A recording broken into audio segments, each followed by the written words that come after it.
श्री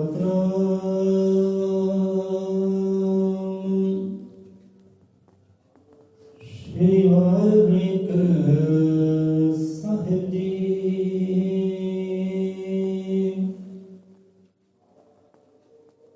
हाजर अमृत कालदर्शी श्री गुरु वाल्मीकि भगवान जी महाराज सहाय। सतनाम सतकरतार तू ही निरंकार, तू ही निरंकार। अजर मत्रिकाल दर्शी श्री गुरु वाल्मीकि भगवान जी महाराज शब्द गुरु महाराज सब जीवां दे अंग संगदाता जी सहाय होण।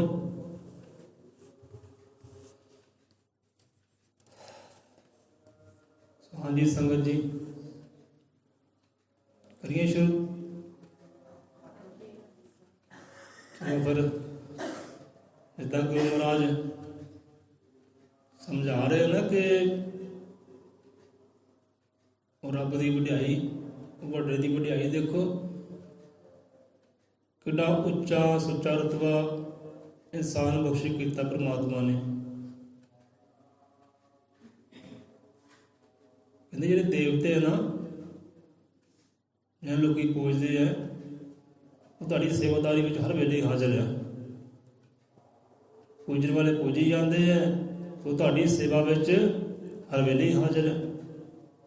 बड़ी सेवा करते बंदगी करते ਤੁਹਾਡੀ करते हैं तो करने वाले उन्होंने करी जाते।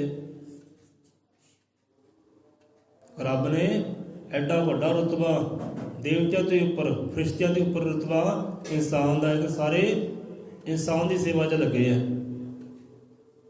कहते ना अगर ही करे रसोई उन्होंने शब्दों में आया पानी उसका पानी भरता। पवन देव कहते पवन देव या भाई पवन देवता है ना, हवा देवता कहा गया पवन देव। हम पवन देव भी ਤੁਹਾਡੀ सेवा कर रहा है नहीं करता? करता ना सेवा ਤੁਹਾਡੀ कितना करता है पवन देव ਤੁਹਾਡੀ सेवा। जल देवता कहते है ना, जल देवता ये सारे देवता जी आते हैं। हम जल देवता भी ਤੁਹਾਡੇ अंदर ही है, ਤੁਹਾਡੀ सेवा भी करता है। की कुछ नहीं तुम जल ना करते भाई, वो भी ਤੁਹਾਡੀ सेवा ਵਿੱਚ है। अग्नि करी रसोई अग्नि है, अग्नि देव है कहते वो भी ਤੁਹਾਡੀ सेवा करता है। सूरज देवता है, सूरज भी ਤੁਹਾਡੀ सेवा करेगा। सूरज भी अग्नि का हिस्सा है, वो भी ਤੁਹਾਡੀ हर वेले सेवा बंदगी में है। धरती माता है, धरती माता भी ਤੁਹਾਡੀ सेवा में बंदगी में है। अपने रुतबे में समझो, अपनी कीमत में समझो भाई, है ना। एडा वड्डा रुतबा तुहानूं दिता है परमात्मा ने। है कोई मुल आपदा कि आपदा कोई मुल होवे? सो गुरुआं दा भाई फरमान है, इसको अपने रुतबे में समझो। हुण इत्थे परम पिता परमात्मा दे तीर्थ स्थान की महिमा आई, वड्याई आई, वड्डे की वड्याई है। सिद्ध सोले आए वो कि संत जना ते विद्वाना तीर्थ का इतिहास सुनाया। संत जना ते विद्वाना ने तीर्थ का इतिहास सुनाया। वाल्मीकि भगवान का संगता जोच एवं जयकारा लाया कि जिसदियां गूंजा पहुँच गई सर धरती तोड़ आकाशां उत्ते, जिसनों सुनदिया जाग पे सन जुगां जुगां दे जजबे सुते। जिन्हें करना तक ना उवाद कवि दे जगत गुरु दे वाहिगुरु दे जय जयकार पहुँच गए। करना तक जिन्हों दे उन्हें सुते हुए जजबे कहते जाग पे। अज्ञानता ज्ञान च बदल गई है। जिन्हें करना के स्रोता तक वो जय जयकार पहुँच गई, वो आदि कवि दी वड्डे की वड्याई। वड्डे की वड्याई बंदा समझे तो बंदे ने अपना पता लगे उसकी वड्याई की है। तीर्थ की गल आई ना कि ये तीर्थ जितना सोढ़ी बिड्डी खानदान की प्रगट हुई संतान, इतने बंदा समझ ले कि हाँ भी वड्डे की वड्याई की है। ਸੁੱਤੇ ਹੋਏ ਜਜ਼ਬੇ ਜਿਹੜੇ ਨਾ ਉਹ ਜਾਗ ਪੈਣਗੇ, ਉਹ ਸ਼ਰਧਾ ਵਿਸ਼ਵਾਸ ਜਾਗ ਪੈਣਗੇ, ਭਟਕਣਾ ਹੋਏਗੀ ਦੂਰ ਤੇ ਇਕਾਗਰਤਾ ਆ ਜਾਏਗੀ। ਕਿਉਂਕਿ ਤੁਰਨਾ ਕਿੱਧਰ ਹੈ, ਪਕੜਨਾ ਕਿਹਨੂੰ ਹੈ? ਜਜ਼ਬੇ ਜਾਗ ਪੈਣਗੇ। ਤੇ ਵਿਚਾਰ ਆਪਾਂ ਇਹ ਸਾਂਝੇ ਕਰ ਲਾਂਗੇ। ਸੋ ਕੱਲ੍ਹ ਦੇ ਵਿਚਾਰ ਤੇ ਪਰਸੋਂ ਦੇ ਵਿਚਾਰ ਤੇ ਆਉਂਦੇ ਆ, ਜੋ ਗਿਆਨ ਧਿਆਨ ਦੀ ਗੱਲ ਤੁਰੀ ਹੈ, ਜੋ ਨਿਸ਼ਾਨੀਆਂ ਤੁਰੀਆਂ ਉਧਰ ਹੁੰਦੇ ਆ। ਪਰਮ ਪਿਤਾ ਪਰਮਾਤਮਾ ਸਭ ਜੀਵਾਂ ਦੇ ਅੰਗ ਸੰਗ ਸਹਾਈ ਹੋਵੇ। ਧਿਆਨ ਗੁਰੂ ਦਾ ਧਰਦੇ ਆ, ਧਿਆਨ ਗੁਰੂ ਦਾ ਧਰਦੇ ਆ। ਸ਼ਬਦੋਂ ਮਿਲੇ ਗਿਆਨ, ਸ਼ਬਦ ਸੁਰਤ ਦੇ ਮੇਲ ਚੋਂ ਪ੍ਰਗਟ ਹੋਏ ਭਗਵਾਨ। ਗੁਰੂ ਗਿਆਨਨਾਥ ਮਹਾਰਾਜ ਕਲਯੁਗ ਦੇ ਅਵਤਾਰ ਆਪ ਇੱਥੇ ਸਮਝਾ ਰਹੇ ਆਪਣੇ ਜੀਵਾਂ ਨੂੰ। ਇਹਨਾਂ ਸ਼ਬਦਾਂ ਨੂੰ ਸਮਝੋ ਕਿ ਵਿੱਚ ਵਿਚਾਰ ਕੀ ਹੈ, ਕਿੱਧਰ ਕਿੱਧਰ ਇਸ਼ਾਰੇ ਕੀਤੇ ਗੁਰੂਆਂ ਨੇ। ਧਿਆਨ ਦੀ ਗੱਲ ਆਈ ਸੀ ਨਾ ਕਿ ਧਿਆਨ ਗੁਰੂ ਦਾ ਧਰਦੇ ਆ ਤੇ ਸ਼ਬਦੋਂ ਮਿਲੇ ਗਿਆਨ। ਸਾਡਾ ਭਾਈ ਗੁਰੂ ਕੌਣ ਹੈ? ਕੌਣ ਹੈ ਗੁਰੂ ਆਪਣਾ? ਹਾਂਜੀ ਹਾਂਜੀ, ਸਤਿਗੁਰੂ ਮਲਕੀਤ ਨਾਥ ਜਿਹੜਾ ਉਹ ਇੱਕ ਸੰਸਾਰੀ ਨਾਂ ਹੈ, ਉਹ ਸੰਸਾਰੀ ਨਾਮ ਹੈ। ਤੇ ਸਾਨੂੰ ਉਹਨਾਂ ਤੋਂ ਮਿਲਿਆ ਕੀ ਹੈ? ਰੱਬੀ ਨਾਮ ਕਿਹੜਾ ਮਿਲਿਆ ਸਾਨੂੰ? ਸ਼ਬਦ ਮਿਲਿਆ ਨਾ, ਬਸ ਉਹ ਹੈ। ਇਹਦਾ ਭੈਣ ਜੀ ਨੇ ਕਿਹਾ ਕਿ ਸ਼ਬਦ ਗੁਰੂ ਹੈ। ਹੁਣ ਬਾਣੀ ਵਿੱਚ ਵੀ ਹੈ ਕਿ ਸ਼ਬਦ ਗੁਰੂ ਬਿਨ ਬੰਦਾ ਏਦਾਂ, ਕਿ ਸ਼ਬਦ ਗੁਰੂ ਬਿਨ ਬੰਦਾ ਏਦਾਂ। ਉਹਦੇ ਕੋਈ ਸੰਤ ਦਾ ਨਾਮ ਨਹੀਂ ਲਿਆ, ਜਾਂ ਗੁਰੂ ਗਿਆਨਨਾਥ ਦਾ ਜਾਂ ਹੋਰ ਸੰਤਾਂ ਨੇ, ਗੁਰੂ ਨਾਨਕ ਦਾ ਨਾਮ ਨਹੀਂ ਲਿਆ। ਸ਼ਬਦ ਗੁਰੂ ਹੈ। ਸ਼ਬਦ ਗੁਰੂ ਬਿਨ ਬੰਦਾ ਏਦਾਂ, ਔਰਤ ਜਿਵੇਂ ਔਲਾਦ ਦੇ ਬਾਝੋਂ। ਸ਼ਬਦ ਗੁਰੂ ਬਿਨ ਬੰਦਾ ਏਦਾਂ, ਕਵਿਤਾ ਜੋ ਪ੍ਰਵਾਜ ਦੇ ਬਾਝੋਂ। ਆਵੇ ਲੰਬਾ ਆਉਂਦਾ। ਸੋ ਸ਼ਬਦ ਗੁਰੂ ਹੈ ਭਾਈ, ਜੋ ਸਾਨੂੰ ਸੰਤਾਂ ਤੋਂ, ਰੱਬ ਦੇ ਪਿਆਰਾਂ ਤੋਂ ਪ੍ਰਾਪਤ ਹੁੰਦਾ ਹੈ। ਰੱਬ ਦਾ ਨਾਮਾ ਉਹ ਸ਼ਬਦ ਜਿੱਥੇ ਸਭ ਅਨ ਬ੍ਰਹਮਣ ਤੁਰਿਆ। ਥੋੜਾ ਇੱਥੇ ਧਿਆਨ ਗੁਰੂ ਦਾ ਧਰਦੇ ਆ। ਹੁਣ ਕਿਹੜੇ ਗੁਰੂ ਦਾ ਧਿਆਨ ਧਰਦੇ ਆ? ਸ਼ਬਦ ਦਾ। ਸ਼ਬਦ ਨੇ ਧਿਆਨ ਕਰਦੇ ਨੇ, ਸ਼ਬਦ ਨੇ ਸਿਮਰਨਾ ਕਰਦੇ ਆ, ਸ਼ਬਦਾਂ ਹੀ ਜਾਪ ਕਰਦੇ ਆ।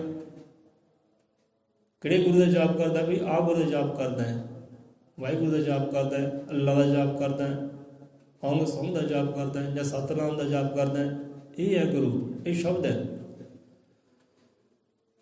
ਕਿ ਧਿਆਨ ਗੁਰੂ ਦਾ ਧਰਦੇ, ਸ਼ਬਦੋਂ ਮਿਲੇ ਗਿਆਨ। ਹੁਣ ਅੱਗੇ ਦੇਖੋ ਮਹਾਰਾਜ ਨੇ, ਦੇਖੋ ਸਵਾਲ ਵੀ ਹੈ ਨਾਲ ਹੱਲ ਵੀ ਦਿੱਤਾ ਹੈ। ਧਿਆਨ ਗੁਰੂ ਦਾ ਧਰਦੇ, ਸ਼ਬਦੋਂ ਮਿਲੇ ਗਿਆਨ। ਭਾਈ ਸ਼ਬਦ ਹੀ ਸਾਡਾ ਗੁਰੂ ਹੈ। ਸ਼ਬਦ ਗੁਰੂ ਜੀ ਸਾਨੂੰ ਗਿਆਨ ਦੀ ਪ੍ਰਾਪਤੀ ਹੁੰਦੀ ਹੈ। ਇੱਕ ਬਾਹਰਲਾ ਗਿਆਨ ਹੁੰਦਾ, ਇੱਕ ਅੰਦਰੂਨੀ ਗਿਆਨ ਹੁੰਦਾ ਹੈ, ਜਿਹਨੂੰ ਬ੍ਰਹਮ ਦਾ ਗਿਆਨ ਕਹਿ ਦਿੰਦੇ ਆ, ਰੱਬੀ ਗਿਆਨ ਕਹਿ ਦਿੰਦੇ ਆ, ਉਹ ਅੰਦਰ ਹੈ। ਧਿਆਨ ਗੁਰੂ ਦਾ ਧਰਦਿਆਂ ਸ਼ਬਦੋਂ ਮਿਲੇ ਗਿਆਨ, ਤੇ ਸ਼ਬਦ ਸੁਰਤ ਦੇ ਮੇਲ ਚੋਂ ਪ੍ਰਗਟ ਹੋਏ ਭਗਵਾਨ। ਹੁਣ ਕਿੰਨੀ ਵਾਰੀ ਦੇਖੋ ਸ਼ਬਦ ਆਇਆ, ਪਹਿਲਾਂ ਗੁਰੂ ਆਇਆ, ਫਿਰ ਦੂਜੀ ਵਾਰ ਸ਼ਬਦ, ਫਿਰ ਤੀਜੀ ਵਾਰ ਸ਼ਬਦ। ਤੇ ਸ਼ਬਦ ਹੀ ਗੁਰੂ ਹੈ ਤੇ ਸ਼ਬਦ ਹੀ ਪ੍ਰਮਾਤਮਾ। ਜਿਹਦਾ ਆਪਾਂ ਕਈ ਵਾਰੀ ਕਿਹਾ ਨਾ ਕਿ ਸ਼ਬਦ ਰੂਪ ਵਿੱਚੋਂ ਸਾਡਾ ਗੁਰੂ ਹੈ, ਤੇ ਸ਼ਬਦ ਪ੍ਰਕਾਸ਼ ਹੋਇਆ, ਤੇ ਪ੍ਰਕਾਸ਼ ਰੂਪ ਵਿੱਚੋਂ ਸਾਡਾ ਪਰਮਾਤਮਾ ਰੱਬ ਹੈ, ਭਗਵਾਨ ਹੈ। ਧਿਆਨ ਗੁਰੂ ਦਾ ਧਰਦਿਆਂ ਸ਼ਬਦੋਂ ਮਿਲੇ ਗਿਆਨ, ਸ਼ਬਦ ਸੁਰਤ ਦੇ ਮੇਲ ਚੋਂ ਪ੍ਰਗਟ ਹੋਏ ਭਗਵਾਨ। ਕਦੇ ਸ਼ਬਦ ਸੁਰਤ ਇੱਕਮੁਖ ਹੋ ਜਾਂਦੀ ਹੈ। ਸਾਡੀ ਸੁਰਤ, ਸਾਡਾ ਧਿਆਨ, ਸਾਡੀ ਸੋਚ, ਇਹ ਸਵਾਸ ਜਿਹੜੇ ਨਾ ਜੋ ਸ਼ਬਦ ਦੇ ਨਾਲ ਪੂਰਾ ਇੱਕਮੁਖ ਹੋ ਜਾਂਦੇ ਆ। ਜਿੱਦਾਂ ਹੁੰਦਾ ਨਾ ਇੱਕ ਸੁਰ ਹੁੰਦਾ, ਇੱਕ ਤਾਲ ਹੁੰਦਾ ਹੈ। ਕਈ ਵਾਰ ਇੱਦਾਂ ਹੁੰਦਾ, ਇੱਕ ਸੁਰ ਕਿਤੇ ਹੁੰਦਾ, ਤਾਲ ਕਿਤੇ ਹੁੰਦਾ, ਗੱਲ ਨਹੀਂ ਬਣਦੀ। ਇੱਕ ਸਮਾਂ ਇੱਦਾਂ ਹੁੰਦਾ ਕਿ ਤਾਲ ਵੀ ਬਰਾਬਰ ਜਾ ਰਿਹਾ ਤੇ ਸੁਰ ਵੀ ਬਰਾਬਰ ਜਾ ਰਿਹਾ, ਉੱਥੇ ਗੱਲ ਬਣਦੀ ਹੈ। ਉੱਥੇ ਕਹਿੰਦੇ ਵਾਹ ਵਾਹ ਕਿਆ ਬਾਤ ਆ। ਨੱਚਣ ਵਾਲੇ ਨੱਚਦੇ, ਤਾੜੀਆਂ ਮਾਰਨ ਵਾਲੇ ਤਾੜੀਆਂ ਵਜਾਉਂਦੇ ਆ, ਵਾਹ ਵਾਹ ਕਰਨ ਵਾਲੇ ਵਾਹ ਵਾਹ ਕਰਦੇ ਆ। ਹਾਂ ਭਾਈ ਕਲਾਕਾਰ ਕਹਿੰਦੇ, ਇਹਨੂੰ ਕਹਿੰਦੇ ਕਲਾਕਾਰ। ਜਿੱਦਾਂ ਕਈਆਂ ਦਾ ਸੁਰ ਕਿਤੇ ਹੁੰਦਾ, ਤਾਲ ਕਿਤੇ ਹੁੰਦੀ ਹੈ। ਹੁਣ ਬੇਸੁਰੇ ਕਹਿ ਦਿੰਦੇ ਆ। ਤੇ ਬੇਸੁਰੇ ਵਿੱਚ ਉਹ ਰਾਸ ਨਹੀਂ ਹੁੰਦੀ, ਤੇ ਸੁਰ ਦੇ ਵਿੱਚ ਹੈ। ਸੋ ਇੱਥੇ ਕਿ ਸ਼ਬਦ ਸੁਰ ਦੇ ਮੇਲ 'ਚੋਂ ਪ੍ਰਗਟ ਹੋਏ ਭਗਵਾਨ। ਹੁਣ ਆਪਾਂ ਪਿੱਛੇ ਤੇ ਭਗਵਾਨ ਵਿੱਚ ਆ ਗਿਆ ਹੈ, ਪਿੱਛੇ ਕਿਹਾ ਸੀ ਤੇ ਭਗਵਾਨ ਤੇ ਵਿਚਾਰ ਕਰਾਂਗੇ ਭਗਵਾਨ ਕੀ ਹੁੰਦਾ ਹੈ। ਸ਼ਬਦ ਸੁਰ ਦੇ ਮੇਲ 'ਚ ਪ੍ਰਗਟ ਹੋਏ ਭਗਵਾਨ। ਕਿ ਜੇ ਸ਼ਬਦ ਸੁਰ ਤੇ ਸਾਡੀ ਇੱਕਮਿਕ ਹੋ ਜਾਂਦੀ ਹੈ, ਕੋਈ ਫਰਕ ਨਹੀਂ ਰਹਿੰਦਾ। ਜਿੱਦਾਂ ਜਿੱਦਾਂ ਸਵਾਸ ਚੱਲਦੇ ਹੈ ਉੱਦਾਂ ਹੀ ਸ਼ਬਦ ਚੱਲਦਾ ਹੈ, ਉੱਦਾਂ ਹੀ ਗੁਰੂ ਤੁਰਦਾ ਹੈ, ਉੱਦਾਂ ਹੀ ਜਾਪ ਤੁਰਦਾ ਹੈ। ਜੇ ਸਵਾਸ ਸਲੋ ਹੈ ਤੇ ਸ਼ਬਦ ਵੀ ਸਲੋ, ਸਵਾਸ ਫਾਸਟ ਹੋ ਗਏ ਤੇ ਸ਼ਬਦ ਹੀ ਫਾਸਟ। ਆਪਣੇ ਆਪ ਐਟੋਮੈਟਿਕ ਹੁੰਦਾ ਹੈ, ਸਾਨੂੰ ਕੁਝ ਕਰਨਾ ਨਹੀਂ ਪੈਂਦਾ। ਉਹ ਅਵਸਥਾ ਹੁੰਦੀ ਹੈ। ਜਿੱਦਾਂ ਜਿੱਦਾਂ ਸ਼ਬਦ ਤੁਰਦਾ ਹੈ ਉੱਦਾਂ ਉੱਦਾਂ ਸਵਾਸ ਤੁਰਦੇ ਆ। ਇਹ ਪੂਰੀ ਸੁਰਤ ਜੁੜੀ ਹੁੰਦੀ ਹੈ, ਧਿਆਨ ਪੂਰਾ ਜੁੜਿਆ ਹੁੰਦਾ ਹੈ, ਐਨ ਪੂਰਾ ਮੇਲ ਮਿਲਾਪ ਬਣਿਆ ਹੁੰਦਾ ਹੈ, ਸੁਰ ਤਾਲ ਬਣਿਆ ਹੁੰਦਾ ਹੈ। ਨਾ ਸੁਰ ਉਖੜਦਾ ਹੈ ਨਾ ਤਾਲ ਉਖੜਦੀ ਹੈ। ਜਦੋਂ ਐਦਾਂ ਬਿਰਤੀ ਹੁੰਦੀ ਹੈ ਨਾ, ਫਿਰ ਉੱਥੇ ਜਾ ਕੇ ਕਹਿੰਦੇ ਭਗਵਾਨ ਪ੍ਰਗਟ ਹੁੰਦਾ ਹੈ। ਧਿਆਨ ਗੁਰੂ ਦਾ ਧਰਦੇ ਆ, ਸ਼ਬਦੋਂ ਮਿਲੇ ਗਿਆਨ, ਸ਼ਬਦ ਸੁਰਤ ਦੇ ਮੇਲ 'ਚੋਂ ਪ੍ਰਗਟ ਹੋਏ ਭਗਵਾਨ। ਜੇ ਬੰਦਾ ਗਿਆਨੀ ਹੁੰਦਾ ਨਾ, ਕਹਿੰਦੇ ਆ ਬ੍ਰਹਮ ਗਿਆਨੀ ਹੈ ਭਈ, ਬ੍ਰਹਮ ਦਾ ਗਿਆਨ। ਤੇ ਬ੍ਰਹਮ ਦਾ ਗਿਆਨ ਬਾਹਰੋਂ ਨਹੀਂ ਹੁੰਦਾ, ਬ੍ਰਹਮ ਦਾ ਗਿਆਨ ਅੰਦਰ ਹੀ ਹੁੰਦਾ, ਜਿਹਨੂੰ ਰੱਬੀ ਗਿਆਨ ਕਹਿੰਦੇ ਆ, ਆਤਮਾ ਦਾ ਗਿਆਨ ਕਹਿੰਦੇ ਆ। ਆਪਣੇ ਆਪ ਨੂੰ ਜਾਣਨਾ ਪਛਾਣਨਾ ਜਿਹਨੂੰ ਕਹਿੰਦੇ ਆ, ਉਹਨੂੰ ਕਹਿੰਦੇ ਬ੍ਰਹਮ ਗਿਆਨ। ਤੇ ਬ੍ਰਹਮ ਦਾ ਗਿਆਨ ਬਾਹਰ ਨਹੀਂ ਹੈ, ਉਹ ਸਾਡੇ ਅੰਦਰ ਹੈ, ਉਹ ਸ਼ਬਦ ਦੇ ਅੰਦਰ ਹੈ। ਸ਼ਬਦ ਨੂੰ ਸਿਮਰੋ, ਅਭਿਆਸ ਕਰੋ, ਆਪਣੇ ਆਪ ਦੀ ਸੋਝੀ ਆਵੇ, ਖੰਡਾ ਬ੍ਰਹਮੰਡਾਂ ਦੀ ਸੋਝੀ ਆਵੇ। ਰੱਬ ਦੀ ਸੋਝੀ ਆਉਣੀ ਉਹਦੇ ਨਾਲ ਹੀ ਹੈ। ਸਵਾਸਾਂ ਦਾ ਤਾਲਮੇਲ ਬਣਾਉਣਾ ਪੈਣਾ ਸ਼ਬਦ ਦਾ। ਸੋ ਧਿਆਨ ਗੁਰੂ ਦਾ ਧਰਦਿਆਂ, ਧਿਆਨ ਸ਼ਬਦ ਗੁਰੂ ਦਾ ਧਰਨਾ ਹੈ। ਧਿਆਨ ਗੁਰੂ ਦਾ ਧਰਦਿਆਂ ਸ਼ਬਦੋਂ ਮਿਲੇ ਗਿਆਨ। ਫਿਰ ਜਿਹੜਾ ਗਿਆਨ ਤੋਂ ਉਪਜੇਗਾ, ਜੋ ਸੋਝੀ ਆਏਗੀ, ਮੱਤ ਆਏਗੀ, ਉਹੀ ਬ੍ਰਹਮ ਗਿਆਨ ਹੈ, ਉਹੀ ਆਤਮ ਗਿਆਨ ਹੈ। ਆਪਣੀ ਆਪ ਦੀ ਸੋਝੀ ਆ ਜਾਣੀ ਉੱਥੇ ਜਾ ਕੇ। ਜੇ ਸ਼ਬਦ ਸੁਰਤ ਇੱਕ ਹੋ ਜਾਂਦੇ ਹੈ, ਇਹਦਾ ਸ਼ਬਦ ਸੁਰਤ ਕੋ ਮਿਲ ਗਏ ਤੁਮਰਾ ਦਰਸ਼ਨ ਪਾਏ। ਗੁਰਾਂ ਦੇ ਸ਼ਬਦ ਨੂੰ, ਰੱਬ ਦੇ ਨਾਮ ਤਾਂ ਆਪਣੀ ਸੁਰਤ ਨੂੰ, ਆਪਣੇ ਧਿਆਨ ਨੂੰ ਇੱਕਮਿਕ ਕਰਨਾ ਪੈਂਦਾ ਹੈ। ਫਿਰ ਜਾ ਕਹਿੰਦੇ ਉਹ ਦਰਸ਼ਨ ਪਾਈ ਜਾ ਸਕਦੇ, ਫਿਰ ਜਾ ਕੇ ਭਗਵਾਨ ਕਦੇ ਪ੍ਰਗਟ ਹੁੰਦਾ। ਹੁਣ ਭਗਵਾਨ ਨੂੰ ਸਮਝੋ ਪਹਿਲਾਂ, ਭਗਵਾਨ ਕਹਿੰਦੇ ਕੀ ਹੈ? ਭਗਵਾਨ ਕੋਈ ਸੂਰਤ ਹੈ, ਕੋਈ ਮੂਰਤ ਹੈ, ਜਾਂ ਕੋਈ ਜੀਵ ਜਾਂ ਇਨਸਾਨ ਹੈ, ਕੋਈ ਦੇਵੀ ਦੇਵਤਾ, ਜਾਂ ਕਹਿੰਦੇ ਰਿਸ਼ੀਆਂ ਦੇ, ਉਹ ਮਹਾਰਿਸ਼ੀ ਭਗਵਾਨਾਂ ਦੇ ਭਗਵਾਨ। ਹੁਣ ਭਗਵਾਨ ਦੀ ਗਿਣਤੀ ਕਰੋ ਤੇ ਭਗਵਾਨ ਤਾਂ ਦੁਨੀਆ 'ਤੇ ਬਹੁਤ ਹੈ, ਖਾਸ ਕਰਕੇ ਭਾਰਤ ਅੰਦਰ ਭਗਵਾਨ ਬਹੁਤ ਹੈ, ਬੇਗਿਣਤੀ ਭਗਵਾਨ ਹੈ।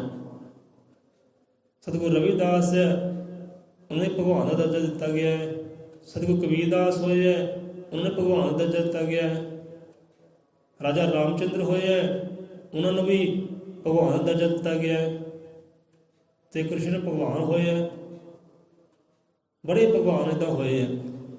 ਇਹਦੇ ਸਾਨੂੰ ਬੰਦੇ ਨੇ ਸਵਾਲ ਕੀਤਾ ਸੀ, ਕਹਿੰਦੇ ਭਾਈ ਤੁਸੀਂ ਵਾਲਮੀਕ ਭਗਵਾਨ ਕਹਿੰਦੇ ਹੋ ਨਾ, ਵਾਲਮੀਕ ਭਗਵਾਨ ਕਹਿੰਦੇ ਬੋਲਿਆ ਕਰੋ, ਸਾਨੂੰ ਚੰਗਾ ਨਹੀਂ ਲੱਗਦਾ। ਕਹਿੰਦੇ ਭਗਵਾਨ ਤਾਂ ਬਹੁਤ ਹੋਏ ਆ, ਪਰ ਇਹ ਉਹਨਾਂ ਭਗਵਾਨਾਂ ਤੋਂ ਕਦੇ ਉੱਪਰ ਹੈ। ਆਪਾਂ ਰੱਬ ਜੀ ਕਹਿ ਦਈਏ, ਪਰਮਾਤਮਾ ਕਹਿ ਦਈਏ, ਇਹ ਸਹੀ ਹੈ ਕਿ ਚਲੋ ਠੀਕ ਹੈ, ਮੁਬਾਰਕ ਹੈ ਭਾਈ। ਕਹਿੰਦੇ ਭਗਵਾਨ ਨਾ ਕਿਹਾ ਕਰੋ, ਕਿਉਂਕਿ ਭਗਵਾਨ ਤਾਂ ਪਹਿਲਾਂ ਹੀ ਦੁਨੀਆ 'ਤੇ ਬਹੁਤ ਹੈ।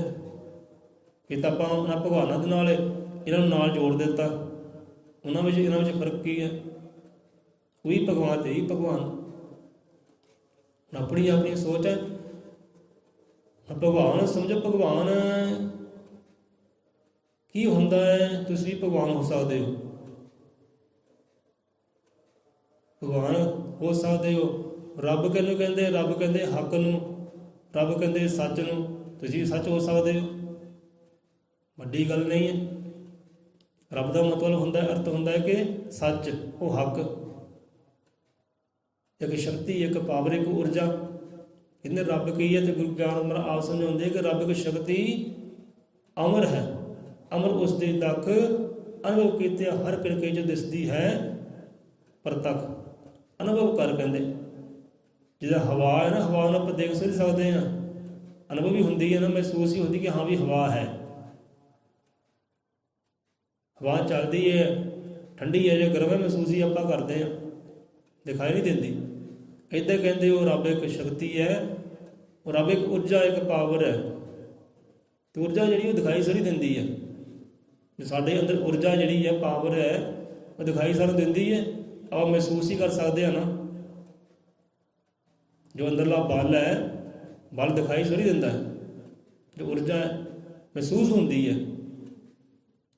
ਕਹਿੰਦਾ ਮੈਂ ਹੁਣ ਵੀ ਬਲਹੀਣ ਹੋ ਗਿਆ, ਮੇਰਾ ਆਂਗ ਹੁਣ ਬਲ ਨਹੀਂ ਕਰਦਾ, ਕੰਮ ਨਹੀਂ ਕਰਦਾ, ਬਸ ਮੈਂ ਟੁੱਟ ਗਿਆ, ਬਲਹੀਣ ਹੋਣ ਗਿਆ, ਮੇਰਾ ਬਲ ਜਾ ਗਿਆ, ਚਲਾ ਗਿਆ, ਜਾਂ ਊਰਜਾ ਮੇਰੀ ਖਤਮ ਹੋ ਰਹੀ ਹੈ ਭਾਈ, ਸ਼ਕਤੀ ਮੇਰੀ ਖਤਮ ਹੋ ਰਹੀ ਹੈ। ਸੋ ਇੱਦਾਂ ਉਹ ਰੱਬ ਜਿਹੜਾ ਹੈ ਇੱਕ ਊਰਜਾ, ਇੱਕ ਪਾਵਰ ਹੈ, ਅਤੇ ਹਰ ਇਨਸਾਨ ਦੇ ਕਿੜਕੇ ਕਣਕੇ ਹਰ ਪੱਤੇ ਵਿੱਚ ਉਹ ਊਰਜਾ ਜਿਹੜੀ ਇਹ ਪਾਵਰ ਜਿਹੜੀ ਬਿਰਾਜਮਾਨ ਹੈ। ਪੱਤਾ ਵੇਖੋ, ਪੱਤਾ ਵੀ ਆਪਣਾ ਰੰਗ ਬਦਲਦਾ ਹੈ, ਵਾਧਾ ਫੁੱਲਦਾ ਵੀ ਹੈ। ਤਾਂ ਕਿਹੜੀ ਪਾਵਰ ਹੈ, ਕਿਹੜੀ ਸ਼ਕਤੀ ਹੈ? ਉਹ ਰੱਬ ਦੀ ਸ਼ਕਤੀ ਹੈ। ਕਿ ਰੱਬ ਇੱਕ ਸ਼ਕਤੀ ਅਮਰ ਹੈ, ਇਸ ਲਸ ਦੀ ਵੀ ਰਹਿਣ ਵਾਲੀ, ਉਹ ਇੱਕ ਊਰਜਾ, ਇੱਕ ਪਾਵਰ ਹੈ, ਇੱਕ ਬਲ ਹੈ। ਤਾਂ ਉਹੀ ਸ਼ਕਤੀ ਸਾਰੀ ਸ਼ਕਤੀਆਂ ਨੂੰ ਚਲਾਉਣ ਵਾਲੀ ਹੈ, ਅਤੇ ਸਦਾ ਸਦੀ ਵੀ ਉਹ ਅਮਰ ਹੈ, ਰਹਿਣ ਵਾਲੀ ਹੈ। ਸੋ ਰੱਬ ਇਹ ਚੀਜ਼ ਹੈ, ਕਹਿੰਦੇ ਸੋ ਰੱਬ ਇਹ ਚੀਜ਼ ਹੈ। ਸੋ ਭਗਵਾਨ ਸੋ ਆਪਣੀ ਮੱਤ ਅਨੁਸਾਰ ਸਾਂਝਾ ਕਰਦੇ ਭਗਵਾਨ ਕਹਿੰਦੇ ਕਿਆ ਕਰੋ, ਭਗਵਾਨ ਬਹੁਤ ਹੋਏ ਹੈ। ਸੋ ਭਗਵਾਨਾਂ ਦੇ ਭਗਵਾਨ ਹੈ ਭਾਈ। ਹੁਣ ਭਗਵਾਨ ਬੰਦਾ ਕਿੱਦਾਂ ਹੁੰਦਾ ਹੈ ਕਿ ਕੋਈ ਗੁਣ ਹੁੰਦੇ, ਤੱਤ ਹੁੰਦੇ, ਅਤੇ ਭਗਵਾਨ ਗੁਣਾਂ ਨੂੰ ਕਿਹਾ ਗਿਆ। ਭਗਵਾਨ ਇੱਕ ਗੁਣ ਹੈ, ਭਗਵਾਨ ਇੱਕ ਤੱਤ ਹੈ, ਭਗਵਾਨ ਇੱਕ ਸੁਭਾਅ ਹੈ, ਭਗਵਾਨ ਇੱਕ ਕਿਰਦਾਰ ਹੈ। ਤੁਸੀਂ ਉਹੋ ਜਿਹੇ ਕਿਰਦਾਰ ਕਰ ਲਓ, ਤੁਸੀਂ ਭਗਵਾਨ ਹੋ ਗਏ, ਆਪਾਂ ਵੀ ਭਗਵਾਨ ਹੋ ਗਏ। ਉਹ ਸੁਭਾਅ ਕਰ ਲਓ, ਆਪਾਂ ਵੀ ਭਗਵਾਨ ਹੋ ਗਏ। ਉਹ ਗੁਣਾਂ ਨੂੰ ਪ੍ਰਗਟ ਕਰ ਲਓ, ਆਪਾਂ ਵੀ ਭਗਵਾਨ ਹੋ ਗਏ। ਪਰ ਉਹਨਾਂ ਨੇ ਤਾਂ ਗੁਣ ਪ੍ਰਗਟ ਕੀਤੇ ਹੈ ਤਾਂ ਭਗਵਾਨ ਹੋਏ, ਅਤੇ ਜਿਹਨੂੰ ਪ੍ਰਗਟ ਕਰਨ ਦੀ ਲੋੜ ਹੀ ਨਹੀਂ, ਜੋ ਆਪ ਹੀ ਇੱਕ ਗੁਣ ਹੈ, ਆਪ ਇੱਕ ਤਾਕਤ ਹੈ, ਆਪ ਇੱਕ ਬਲ ਹੈ। ਸੋ ਗੱਲ ਉਹਨਾਂ ਦੀ ਥੋੜ੍ਹਾ ਸਹੀ ਹੈ, ਉਹ ਭਗਵਾਨਾਂ ਦੇ ਭਗਵਾਨ ਹੈ। ਤੇ ਗਾਉਣ ਵਾਲੇ ਨੇ ਕਿਹਾ ਕਿ ਰਿਸ਼ੀਆਂ ਦੇ ਮਹਾਰਿਸ਼ੀ ਭਗਵਾਨਾਂ ਦੇ ਭਗਵਾਨ, ਇਹ ਸਾਰਿਆਂ ਨੂੰ ਗੁਣ ਦਿੰਦੇ ਹੈ, ਸਾਰਿਆਂ ਨੂੰ ਤੱਤ ਦਿੰਦੇ ਹੈ, ਸਾਰਿਆਂ ਨੂੰ ਗਿਆਨ ਦਿੰਦੇ, ਸਾਰਿਆਂ ਨੂੰ ਬਲ ਦੇ ਰਹੇ, ਸ਼ਕਤੀ ਦੇ ਰਹੇ। ਅਤੇ ਭਗਤਾਂ ਲੀਤੀਆਂ ਸ਼ਕਤੀਆਂ ਰਾਜਾ ਲਿੱਤੇ, ਰਾਜ ਬਣ ਕੇ ਸੂਰਜ ਚਮਕਿਆ, ਇਸ ਤੋਂ ਬਾਅਦ ਆਵਾਜ਼। ਉਹ ਇੱਕੋ ਸ਼ਕਤੀ ਜਿਹੜੀ ਸਾਰੀ ਸ਼ਕਤੀਆਂ ਨੂੰ ਤੋੜ ਰਹੀ ਹੈ, ਸਾਰੀ ਸ਼ਕਤੀਆਂ ਪ੍ਰਦਾਨ ਕਰ ਰਹੀ ਹੈ। ਉਸ ਸ਼ਕਤੀ ਸਾਰੇ ਤੋਂ ਉੱਪਰ ਹੈ ਤਾਂ ਉਹੀ ਭਗਵਾਨ ਚਾਹੁੰਦੇ ਹੈ, ਪਰ ਉਹ ਭਗਵਾਨਾਂ ਦੇ ਭਗਵਾਨ ਸਾਰੇ ਤੋਂ ਉੱਪਰ ਹੈ। ਹੁਣ ਭਗਵਾਨ ਸਮਝੋਗੇ, ਭਗਵਾਨ ਦੇਖੋ, ਭਗਵਾਨ ਬਣਿਆ ਹੈ ਪੰਜਾਂ ਤੱਤਾਂ ਤੋਂ। ਪੰਜ ਤੱਤ ਭਗਵਾਨ ਹੋਇਆ ਹੈ। ਜੇ ਪਰਮਾਤਮਾ ਦੀ ਗੱਲ ਕਰ ਲਈ, ਜੇ ਭਗਵਾਨ ਆਪਾਂ ਕਹਿੰਦੇ ਹਾਂ, ਅਤੇ ਪਰਮਾਤਮਾ ਦੀ ਗੱਲ ਕਰੀਏ, ਭਗਵਾਨ ਪੰਜਾਂ ਤੱਤਾਂ ਤਿਆਰ ਹੋਇਆ ਹੀ ਨਹੀਂ। ਇਹਦਾ ਗੁਰੂ ਗਿਆਨਾਤ ਮਾਈ ਸਮਝਾਉਂਦੇ ਆ, ਜਦੋਂ ਕਹਿੰਦੇ ਜੋਤੀ ਸੀ, ਉਹ ਨੂਰ ਸੀ, ਨੱਕ ਦੇ ਪੰਜੇ ਤੱਤ ਸੀ, ਨਾ ਕੋਈ ਸੂਰਜ ਸੀ, ਨਾ ਚੰਦ ਸੀ, ਨਾ ਸਿਤਾਰੇ ਸੀ, ਜਿਨ੍ਹਾਂ ਦੇ ਸਭ ਵਜੂਦ ਚੀਆਂ ਦਾ ਨਾਸਰ ਕਿਧਰੇ ਪੰਜੇ ਤੱਤ। ਉਸ ਵਕਤ ਇੱਕ ਆਦਿ ਬ੍ਰਹਮ ਸੀ, ਕੁਲ ਕਰਤਾ ਦਾ ਕਰਤਾ ਨਾਮ, ਕਿਸੇ ਨੇ ਉਸਨੂੰ ਵਾਹਿਗੁਰੂ ਕਹਿ ਲਿਆ ਅਤੇ ਕਿਸੇ ਕਹਿ ਲਿਆ ਰਾਮ। ਕਹਿੰਦੇ ਪੰਜ ਤੱਤ ਵੀ ਹਨੀ ਸੀ। ਇੱਥੋਂ ਸਮਝ ਆਉਂਦੀ ਹੈ ਕਿ ਪੰਜਾਂ ਤੱਤਾਂ ਤੋਂ ਪਰਮਾਤਮਾ ਦੀ ਰਚਨਾ ਨਹੀਂ ਹੋਈ। ਹਰ ਤੱਤ ਦੇ ਅੰਦਰ ਉਹ ਹੈ ਵੀ ਹੈ, ਪਰ ਪੰਜਾਂ ਤੱਤਾਂ ਤੋਂ ਆਪ ਤਿਆਰ ਨਹੀਂ ਹੋਇਆ। ਇਨਸਾਨ ਤਿਆਰ ਕੀਤੇ ਹੋਏ ਨੇ ਪੰਜਾਂ ਤੱਤਾਂ ਤੋਂ। ਅਤੇ ਪੰਜ ਤੱਤ ਵਾਲਾ ਇਨਸਾਨ ਕਿੱਦਾਂ ਭਗਵਾਨ ਹੋ ਗਿਆ? ਭੱਬੇ ਤੇ ਭਗਵਾਨ ਹੁੰਦੇ ਨੇ, ਭੱਬੇ ਤੇ ਭੂਮੀ ਹੁੰਦਾ ਹੈ, ਗੱਗੇ ਤੇ ਗਗਨ, ਆ ਤੇ ਅਗਨੀ, ਵਾਹ ਤੇ ਵਾਯੂ, ਤੇ ਨਾ ਤੇ ਜਲ ਕਹਿ ਦਈਏ, ਨੀਰ ਕਹਿ ਦਈਏ, ਨੀਰ। ਇਹ ਪੰਜ ਤੱਤਾਂ ਤੋਂ ਭਗਵਾਨ ਹੋਇਆ। ਪੰਜ ਤੱਤ ਤੋਂ ਭਗਵਾਨ ਹੋਇਆ। ਪੰਜਾਂ ਤੱਤਾਂ ਵਾਲਾ ਭਗਵਾਨ ਹੋਇਆ ਇਨਸਾਨ। ਇਹ ਪੰਜ ਤੱਤ ਤੋਂ ਇਨਸਾਨ ਦੀ ਤਿਆਰੀ ਹੋਈ ਹੈ, ਇਨਸਾਨ ਦੀ ਰਚਨਾ ਹੋਈ ਹੈ। ਪਰਮਾਤਮਾ ਦੀ ਰਚਨਾ ਪੰਜਾਂ ਤੱਤਾਂ ਤੋਂ ਨਹੀਂ ਹੋਈ। ਪੰਜਾਂ ਤੱਤ ਅੰਦਰੋਂ ਵਿਰਾਜਮਾਨ ਵੀ ਹੈ, ਅਤੇ ਆਪ ਪੰਜਾਂ ਤੱਤਾਂ ਤੋਂ ਪਰੇ ਵੀ ਹੈ। ਸੋ ਪੰਜਾਂ ਤੱਤਾਂ ਤੋਂ ਰੱਬ ਦੀ ਰਚਨਾ ਨਹੀਂ ਹੈ। ਇਸ ਕਰਕੇ ਆਪਾਂ ਉਹਨੂੰ ਭਗਵਾਨ ਨਹੀਂ ਕਹਿ ਸਕਦੇ, ਕਿਉਂਕਿ ਸ਼ਕਤੀ ਇੱਕ ਪਾਵਰ ਹੈ। ਪਰਮਾਤਮਾ ਇੱਕ ਗੁਣ ਹੈ, ਇੱਕ ਤੱਤ ਹੈ, ਇੱਕ ਸੁਭਾਅ ਹੈ। ਹੁਣ ਪੰਜਾਂ ਤੱਤਾਂ ਵਾਲਾ ਜੋ ਇਨਸਾਨ ਹੈ, ਜੀਵ ਹੈ, ਜੋ ਕ੍ਰਿਸ਼ਨ ਹੋਇਆ, ਰਾਮ ਹੋਇਆ ਹੈ, ਇਨਸਾਨ ਇਨਸਾਨੀ ਜਾਮੇ ਚ ਆਏ, ਪੰਜ ਤੱਤਾਂ ਤੋਂ ਤਿਆਰ ਹੋਏ। ਪੰਜਾਂ ਤੱਤਾਂ ਵਾਲਾ ਕਿੱਦਾਂ ਭਗਵਾਨ ਹੋ ਗਿਆ? ਆਪਣੇ ਅੰਦਰੋਂ ਗੁਣ ਪ੍ਰਗਟ ਕਰਕੇ, ਉਹ ਸੁਭਾਅ ਪ੍ਰਗਟ ਕਰਕੇ, ਉਹ ਕਿਰਦਾਰ ਪ੍ਰਗਟ ਕਰਕੇ, ਰੱਬ ਵਾਲਾ ਜਿਹੜਾ ਰੱਬ ਦਾ ਕਿਰਦਾਰ ਸੀ ਉਹ ਕਿਰਦਾਰ ਪ੍ਰਗਟ ਕੀਤਾ। ਪ੍ਰਗਟ ਕਰਨਾ ਪਿਆ ਉਹਨਾਂ ਨੂੰ। ਜੋ ਰੱਬ ਦੇ ਗੁਣ ਸੀ ਉਹ ਗੁਣ ਪ੍ਰਗਟ ਕੀਤੇ, ਜੋ ਸੱਚ ਸੀ ਉਹ ਸੱਚ ਅੰਦਰੋਂ ਪ੍ਰਗਟ ਕੀਤਾ, ਤੋਂ ਭਗਵਾਨ ਹੋ ਗਏ, ਸਮਾਨ ਹੋ ਗਏ, ਉਹਦੇ ਬੂੰਦ ਸਾਗਰ ਹੋ ਗਏ, ਬੂੰਦ ਸਾਗਰ ਹੋ ਗਏ। ਇੱਦਾਂ ਉਹ ਭਗਵਾਨ ਹੋ ਗਏ। ਭਗਵਾਨ ਇੱਥੇ ਗੁਣ ਹੈ, ਇੱਕ ਸੁਭਾਅ ਹੈ, ਇੱਕ ਕਿਰਦਾਰ ਹੈ। ਹੁਣ ਭਗਵਾਨ ਭੱਬੇ ਤੇ ਕਹਿੰਦੇ ਭਾਉ ਕੇ ਪ੍ਰੇਮ, ਗੱਗੇ ਤੇ ਗਿਆਨ, ਅਤੇ ਵਾਨ ਕਹਿੰਦੇ ਹੈ ਜੋ ਭਰਪੂਰ ਹੈ, ਐ ਨੱਕੋ ਨੱਕ ਭਰਿਆ। ਭਰਿਆ ਕਿਹੜੀ ਚੀਜ਼ ਦੇ ਨਾਲ? ਪ੍ਰੇਮ ਦੇ ਨਾਲ। ਦੂਜਾ ਕਿਹੜੀ ਚੀਜ਼ ਨਾਲ ਭਰਿਆ ਹੈ? ਗਿਆਨ ਦੇ ਨਾਲ। ਜਿਹੜਾ ਗਿਆਨ ਦੇ ਨਾਲ, ਭਗਤੀ ਦੇ ਨਾਲ, ਪ੍ਰੇਮ ਨਾਲ ਐ ਭਰਪੂਰ ਜਿਹੜਾ ਜੀਵ ਹੈ ਨਾ, ਉਹ ਹੋ ਜਾਂਦਾ ਹੈ ਭਗਵਾਨ ਸਮਾਨ। ਉਹਨੂੰ ਭਗਵਾਨ ਕਿਹਾ। ਭਗਵਾਨ ਇੱਥੇ ਗੁਣ ਹੈ। ਪੱਬੇ ਤੇ ਭਗਤੀ, ਪੱਬੇ ਤੇ ਭਉ, ਮੈਨੇ ਪ੍ਰੇਮ ਦੇ ਗਿਆਨ ਕਿਤੇ ਗਿਆਨ, ਵਿਵਾਹ ਤੇ ਭਰਪੂਰ। ਜਿਹਦਾ ਕਹਿੰਦੇ ਸ਼ਕਤੀਵਾਨ, ਭਾਵ ਕਿ ਸ਼ਕਤੀ ਨਾਲ ਭਰਪੂਰ। ਬਲਵਾਨ, ਭਾਵ ਕਿ ਬਲ ਦੇ ਨਾਲ ਭਰਪੂਰ। ਗੁਣਵਾਨ, ਭਾਵ ਕਿ ਗੁਣਾਂ ਨਾਲ ਭਰਪੂਰ। ਇੱਦਾਂ ਹੀ ਭਗਵਾਨ। ਪੱਬੇ ਤੇ ਭੱਬੀ, ਪੱਬੇ ਤੇ ਭਉ, ਤੇ ਗੱਗੇ ਤੇ ਗਿਆਨ। ਹੁਣ ਗਿਆਨ ਦੇਖੋ, ਕ੍ਰਿਸ਼ਨ ਭਗਵਾਨ ਨੇ ਕਿੰਨਾ ਗਿਆਨ ਬਖਸ਼ਿਸ਼ ਕੀਤਾ, ਗੀਤਾ ਬਖਸ਼ਿਸ਼ ਕੀਤੀ, ਉਹ ਗਿਆਨ ਹੀ ਹੈ। ਸਤਿਗੁਰੂ ਗਿਆਨਨਾਥ ਮਹਾਰਾਜ ਕਿੰਨਾ ਗਿਆਨ ਬਖਸ਼ਿਸ਼ ਕਰ ਰਹੇ। ਭਗਤੀ ਵੀ ਕੀ, ਭਗਤੀ ਵੀ ਹੈ, ਔਰ ਰੱਬੀ ਪ੍ਰੇਮ ਵੀ ਅੰਦਰ ਹੈ, ਤੇ ਗਿਆਨ ਵੀ ਅੰਦਰ ਹੈ। ਇੱਦਾਂ ਹੋ ਗਏ ਉਹ ਭਗਵਾਨ। ਸਤਿਗੁਰੂ ਕਬੀਰਦਾਸ ਹੁਣ ਭਗਵਾਨ ਦਾ ਜਦ ਦਿੱਤਾ ਗਿਆ, ਕਿੱਦਾਂ ਭਗਵਾਨ ਹੋਏ? ਭਗਤੀ ਕਰਕੇ, ਅੰਦਰ ਪ੍ਰੇਮ ਦਾ ਵਾਸਾ ਕਰਕੇ, ਉਹ ਗਿਆਨ ਨੂੰ ਪ੍ਰਗਟ ਕਰਕੇ, ਉਹ ਵੀ ਭਗਵਾਨ ਹੋ ਗਏ। ਪਰ ਜਿਹੜਾ ਪਰਮਾਤਮਾ ਹੈ ਉਹ ਤਾਂ ਪਹਿਲਾਂ ਹੀ ਇਹ ਚੀਜ਼ਾਂ ਨਾਲ ਪਹਿਲੇ ਭਰਿਆ ਹੋਇਆ, ਉਹਨੂੰ ਪ੍ਰਗਟ ਕਰਨ ਦੀ ਲੋੜ ਹੀ ਨਹੀਂ ਪਈ। ਉਹ ਭਗਵਾਨਾਂ ਦਾ ਭਗਵਾਨ ਹੈ, ਜਿਹਨੇ ਸਾਰਿਆਂ ਨੂੰ ਗੁਣ ਵੀ ਦਿੱਤੇ ਹੈ, ਉਹ ਤੱਤ ਵੀ ਦਿੱਤੇ ਹੈ, ਉਹ ਕਿਰਦਾਰ ਵੀ ਦਿੱਤਾ ਹੈ, ਉਹ ਸੁਭਾਅ ਵੀ ਦਿੱਤਾ ਹੈ, ਸ਼ਕਤੀਆਂ ਭਗਤੀਆਂ ਵੀ ਦਿੱਤੀਆਂ, ਉਹ ਸਾਰਿਆਂ ਤੋਂ ਉੱਪਰ ਹੈ। ਸੋ ਇਹਨੂੰ ਕਹਿੰਦੇ ਹੈ ਭਗਵਾਨ। ਭਗਵਾਨ ਇੱਕ ਕੀ ਹੈ? ਬੋਲਦੇ ਹੋ ਕੀ ਹੈ? ਭਗਵਾਨ ਇੱਕ ਗੁਣ ਹੈ, ਭਗਵਾਨ ਇੱਕ ਸੁਭਾਅ ਹੈ, ਭਗਵਾਨ ਇੱਕ ਕਿਰਦਾਰ ਹੈ। ਜਿਨ੍ਹਾਂ ਨੇ ਕਿਰਦਾਰ ਨਿਭਾਇਆ ਭਗਵਾਨ ਹੋ ਗਏ। ਜਿਨ੍ਹਾਂ ਨੇ ਗੁਣ ਪ੍ਰਗਟ ਕਰ ਲਿਆ ਅੰਦਰੋਂ, ਭਗਵਾਨ ਹੋ ਗਏ। ਹੁਣ ਗੁਣ ਕੀ ਹੈ? ਭਗਤੀ ਹੈ, ਔਰ ਰੱਬੀ ਪ੍ਰੇਮ ਹੈ, ਤੇ ਗਿਆਨ ਹੈ। ਜਿਹੜਾ ਚੀਜ਼ ਨਾਲ ਭਰਪੂਰ ਹੋ ਗਿਆ, ਨੱਕੋ ਨੱਕ ਭਰ ਗਿਆ, ਉਹ ਹੋ ਜਾਂਦਾ ਭਗਵਾਨ। ਆਪ ਵੀ ਹੋ ਸਕਦੇ ਹੋ, ਐਡੀ ਵੱਡੀ ਗੱਲ ਨਹੀਂ। ਹੋ ਸਕਦਾ ਬੰਦਾ ਭਗਤੀ ਦੇ ਨਾਲ, ਪ੍ਰੇਮ ਦੇ ਨਾਲ, ਗਿਆਨ ਦੇ ਨਾਲ। ਸੋ ਇਹ ਚੀਜ਼ ਹੈ। ਹੁਣ ਪ੍ਰਗਟ ਉੱਥੇ ਭਗਵਾਨ ਹੁੰਦਾ ਹੈ। ਕਹਿੰਦਾ ਭਗਵਾਨ ਪ੍ਰਗਟ ਹੋਇਆ ਕਿ ਸ਼ਬਦ ਸੁਰ ਦੇ ਮੇਲ 'ਚ ਪ੍ਰਗਟ ਹੋਏ ਭਗਵਾਨ। ਆਪ ਭਗਵਾਨ ਪ੍ਰਗਟ ਉੱਥੇ ਹੁੰਦਾ ਹੈ। ਆ ਜਿਹੜਾ ਭਗਵਾਨ ਹੈ, ਇਹ ਭਗਵਾਨ ਪ੍ਰਗਟ ਹੁੰਦਾ ਹੈ ਸ਼ਬਦ ਸੁਰ ਦੇ ਮੇਲ 'ਚ। ਭਾਵ ਉੱਥੇ ਪ੍ਰੇਮ ਪ੍ਰਗਟ ਹੁੰਦਾ ਹੈ, ਭਗਤੀ ਪ੍ਰਗਟ ਹੁੰਦੀ ਹੈ, ਤੇ ਗਿਆਨ ਪ੍ਰਗਟ ਹੁੰਦਾ ਹੈ। ਇੱਕ ਪ੍ਰਕਾਸ਼ ਪ੍ਰਗਟ ਹੁੰਦਾ ਹੈ, ਇੱਕ ਬਲ ਪ੍ਰਗਟ ਹੁੰਦਾ ਹੈ, ਇੱਕ ਊਰਜਾ ਪ੍ਰਗਟ ਹੁੰਦੀ ਹੈ। ਜਿਹਨੇ ਉਹ ਪ੍ਰਗਟ ਕਰ ਲਿਆ, ਉਹ ਹੋ ਗਿਆ, ਕੀ ਹੋ ਗਿਆ?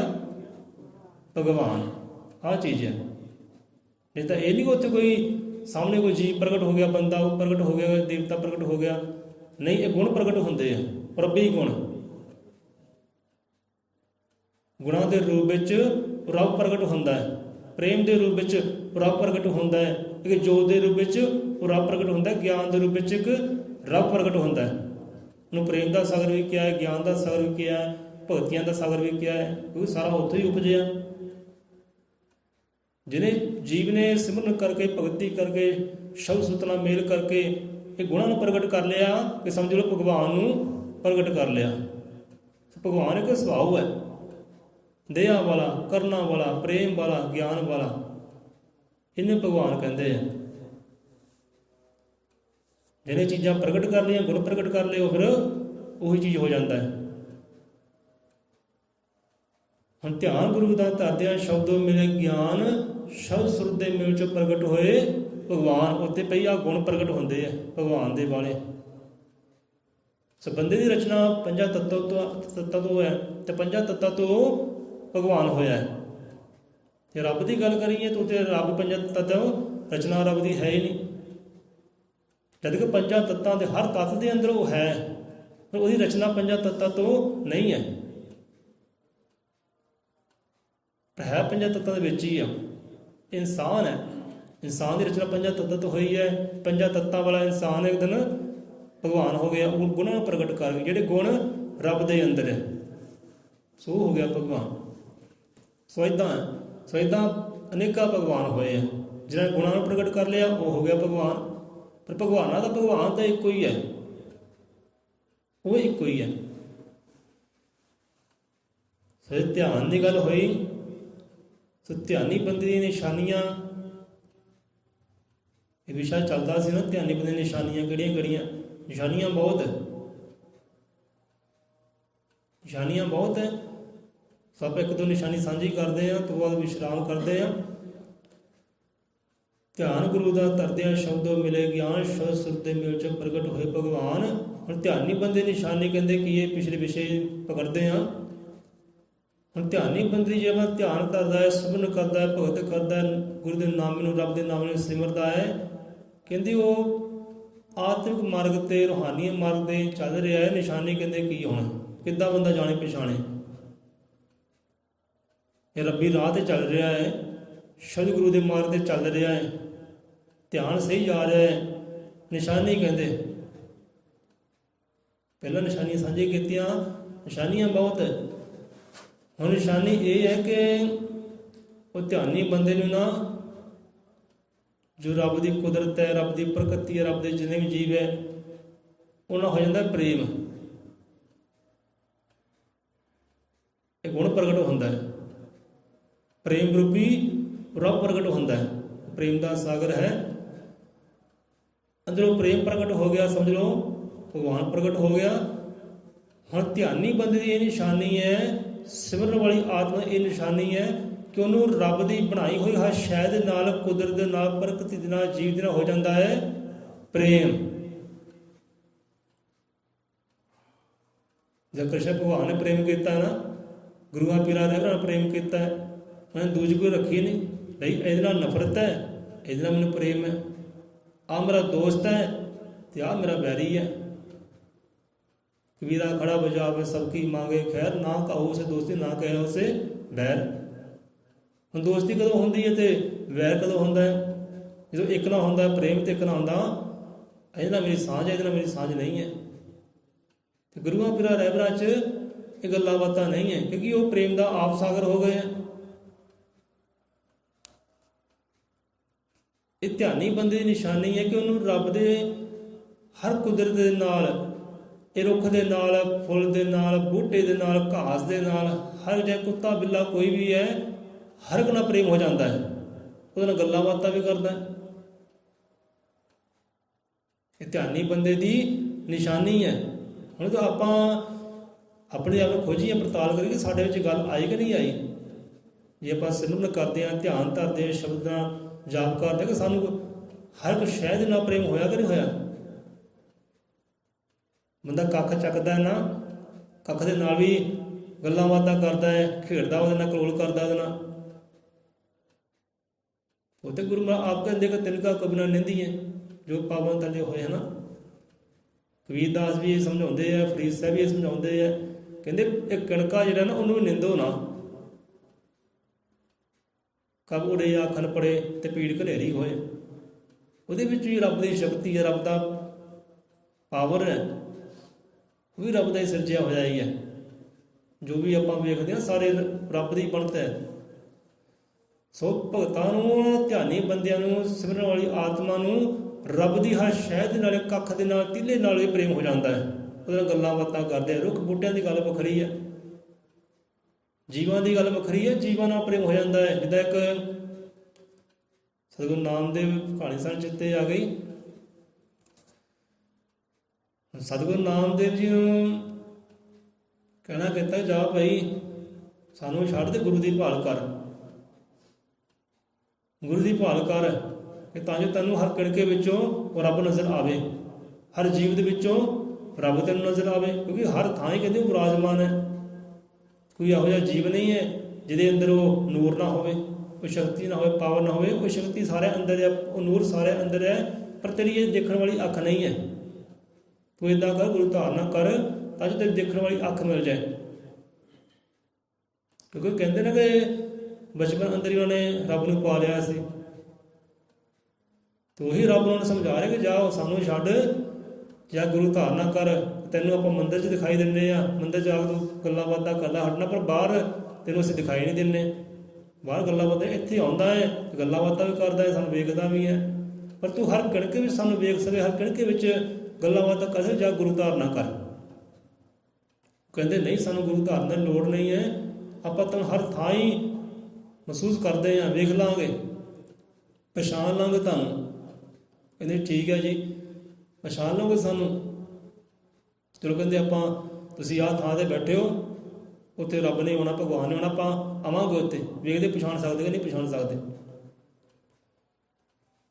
ਹੁਣ ਉੱਥੇ ਰੱਬ ਜਿਹੜਾ ਪਰਮਾਤਮਾ ਕਹਿੰਦੇ ਆ, ਜਿਹਨਾਂ ਦਰਸ਼ਨਦਾਰੇ ਕੀਤੇ, ਹੁਣ ਉਹ ਕਹਿੰਦੇ ਚਲਾ ਗਿਆ ਉੱਥੇ, ਕਈ ਆਏ ਤੇ ਕਈ ਗਏ, ਤੇ ਇੱਕ ਸੰਤਾਂ ਦੇ ਰੂਪ ਵਿੱਚ ਰੱਬ ਕਹਿੰਦੇ ਚਲਾ ਗਿਆ ਨਾਮਦੇਵ ਦੇ ਸਾਹਮਣੇ।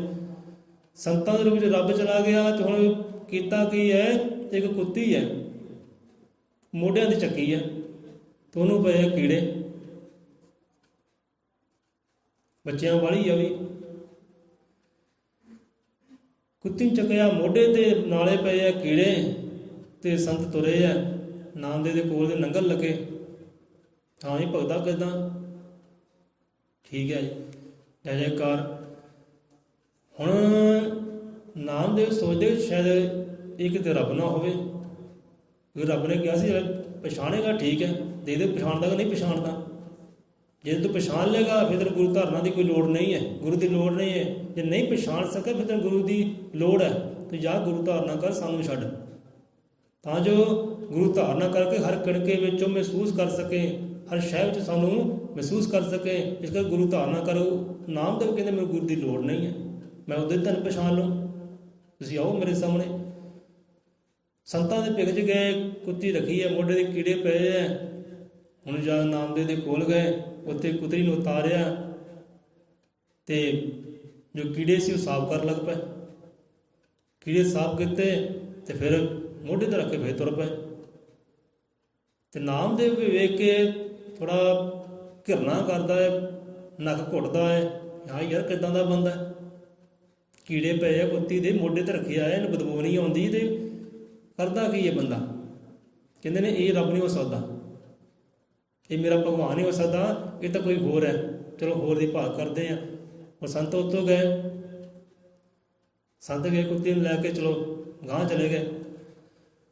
ਹੁਣ ਬਾਅਦ 'ਚ ਕੋਈ ਨਹੀਂ ਆਇਆ, ਫਿਰ ਮੰਦਰ ਆਇਆ, ਮੰਦਰ ਆਇਆ, ਹਾਂਜੀ ਪਛਾਣਿਆ ਕਿ ਨਹੀਂ ਪਛਾਣਿਆ? ਕਹਿੰਦੇ ਨਹੀਂ ਭਗਵਾਨ ਤੁਸੀਂ ਤਾਂ ਆਏ ਨਹੀਂ, ਕਹਿੰਦੇ ਤੁਸੀਂ ਆਏ ਨਹੀਂ, ਬੜੇ ਜੀਵ ਆਏ, ਬੜੇ ਜੀਵ ਗਏ ਹੈ, ਤੁਸੀਂ ਆਏ ਨਹੀਂ। ਉਹ ਕਹਿੰਦੇ ਨਹੀਂ ਪਿਆਰਿਆ, ਇਸੇ ਕਰਕੇ ਤੈਨੂੰ ਕਹਿੰਦੇ ਤੇ ਗੁਰੂ ਧਾਰਨਾ ਕਰੋ ਤਾਂ ਦੇਖਣ ਵਾਲੀ ਅੱਖ ਮਿਲ ਜਾਏ। ਇਹਦੇ ਦੇਖਣ ਵਾਲੀ ਅੱਖ ਨਹੀਂ ਹੈ ਕਿ ਤੂੰ ਭਗਵਾਨ ਨੂੰ ਹਰ ਥਾਂ ਦੇਖ ਸਕੇ। ਅਸੀਂ ਕਹਿੰਦੇ ਆਏ ਸੀ, ਇਸ ਤੋਂ ਪਹਿਲਾਂ ਹੋਰ ਵੀ ਰੰਗ ਹੋਏ ਹੈ, ਆਪਾਂ ਸ਼ਾਰਟਕਟ 'ਚ ਗੱਲ ਲਈ ਹੈ। ਕਹਿੰਦੇ ਆਪਾਂ ਆਏ ਸੀ, ਕਹਿੰਦੇ ਇੱਕ ਸੰਤ ਦਾ ਤੇਰੇ ਕੋਲ ਆਏ ਸੀ, ਮੁੰਡਿਆਂ 'ਤੇ ਕੁੱਤੀ ਰੱਖੀ ਸੀ, ਕੀੜੇ ਪਏ ਸੀ। ਕਹਿੰਦੇ ਹਾਂਜੀ ਆਏ ਸੀ। ਬਸ ਕਹਿੰਦੇ ਉਹੀ ਆਪਾਂ ਸੀ, ਕਹਿੰਦੇ ਉਹੀ ਆਪਾਂ ਸੀ। ਕਹਿੰਦੇ ਨਹੀਂ ਹੋ ਨਹੀਂ ਸਕਦਾ, ਇੱਕ ਗਲੀ ਹੋਈ, ਕੁੱਤੀ ਨੇ ਆਪ ਚੱਕਿਆ, ਕਿੱਦਾਂ ਹੋ ਸਕਦਾ ਹੈ? ਕਹਿੰਦਾ ਨਹੀਂ ਹੋ ਸਕਦਾ ਹੈ, ਕਿਉਂਕਿ ਗਲੀ ਕੁੱਤੀ ਜਿਹੜੀ ਹੈ ਉਹ ਕਿਹਦੀ ਹੈ? ਜਿਹੜੇ ਕੀੜੇ ਪਏ ਸੀ, ਉਹ ਕੀੜਿਆਂ ਪਿਆ ਹੈ ਜੀਵ ਦੇ, ਉਹ ਹੈ ਕਿਹਦਾ ਹੈ? ਉਹ ਤਾਂ ਵੀ ਇਹ ਤਾਂ ਮੇਰਾ ਹੀ ਹੈ ਨਾ, ਉਹਦੇ ਅੰਦਰ ਹੀ ਮੈਂ ਹੀ ਵਾਸ ਕਰਦਾ, ਮੇਰਾ ਨੂਰ ਹੀ ਵਾਸ ਕਰਦਾ, ਮੇਰੀ ਜੋਤ ਹਰਕਤ ਬਰਕਤ ਦੀ ਵਾਸ ਕਰਦੀ ਹੈ। ਤਾਂ ਉਹ ਵੀ ਮੇਰੀ ਸਿਰਜੀ ਹੋਈ ਹੈ ਨਾ, ਜਿਹੜੀ ਮੇਰੀ ਸਿਰਜੀ ਹੋਈ ਹੈ ਉਹਨੂੰ ਮੈਂ ਦੂਰ ਕਿੱਦਾਂ ਕਰਾਂ? ਭਾਵੇਂ ਲੱਖ ਕੀੜੇ ਪਏ ਹੈ, ਲੱਖ ਗਲੀ ਹੈ, ਟੁੱਕੀ ਹੈ, ਵੱਡੀ ਹੈ, ਮੈਂ ਦੂਰ ਕਿੱਦਾਂ ਕਰਾਂ? ਕਿਉਂਕਿ ਹੈ ਹੀ ਮੇਰੀ ਆਪਣੀ ਹੈ। ਮੈਂ ਘਿਰਨਾ ਕਿੱਦਾਂ ਕਰਾਂ, ਨਫ਼ਰਤ ਕਿੱਦਾਂ ਕਰਾਂ? ਕਿੱਦਾਂ ਕਹਾਂ ਕੋਈ ਬਦੂਆ ਮਾਰਦੀ ਮੈਂ ਹੁਣ ਛੱਡ ਦਿਆਂ ਇਹਨੂੰ, ਕਿਉਂਕਿ ਮੇਰੀ ਹੈ ਹੀ ਆਪਣੀ ਹੈ, ਤੇ ਮੈਂ ਛੱਡਾਂ ਕਿੱਦਾਂ? ਕਹਿੰਦੇ ਪਿਆਰਿਆ ਤੇਰੀ ਤੇ ਇੱਕ ਦੇਖਣ ਵਾਲੀ ਅੱਖ ਨਹੀਂ, ਜਾ ਗੁਰੂ ਧਾਰਨਾ ਕਰ।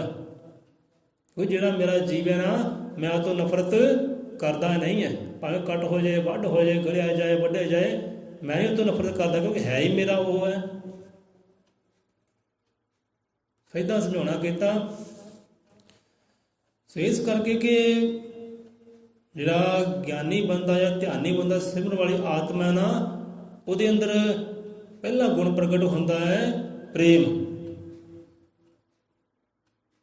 ਵਿਚਾਰ ਕਰਾਂਗੇ ਸਾਡੇ ਅੰਦਰ ਪ੍ਰੇਮ ਆਇਆ ਕਿ ਨਹੀਂ ਆਇਆ। ਇੱਥੇ ਹੁਣ ਗੱਲ ਕਰ ਲੋਗੇ, ਇੱਥੇ ਮੰਨ ਲਓ ਕੋਈ ਜੀਵ ਆ ਗਿਆ, ਪਹਿਲਾਂ ਕੋਈ ਜੀਵ ਆਉਂਦਾ ਸੀ, ਨਮਸਕਾਰ ਕਰਦਾ ਸੀ, ਪ੍ਰਣਾਮ ਕਰਦਾ ਸੀ, ਸਤਸੰਗ ਸੁਣਦਾ ਸੀ, ਸਤਸੰਗ ਕਰਦਾ ਸੀ ਨਾ, ਸੋਲੇ ਗਾਉਂਦਾ ਸੀ।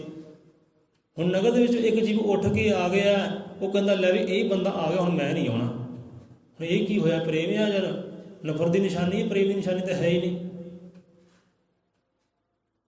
ਹੁਣ ਇਹ ਬੰਦਾ ਇਹ ਕਾਰਜ ਕਰਦਾ ਹੈ, ਜਿੰਨਾ ਚਿਰ ਇਹ ਬੰਦਾ ਹੈ ਨਾ, ਆਪਾਂ ਨਹੀਂ ਉੱਥੇ ਵੜਨਾ।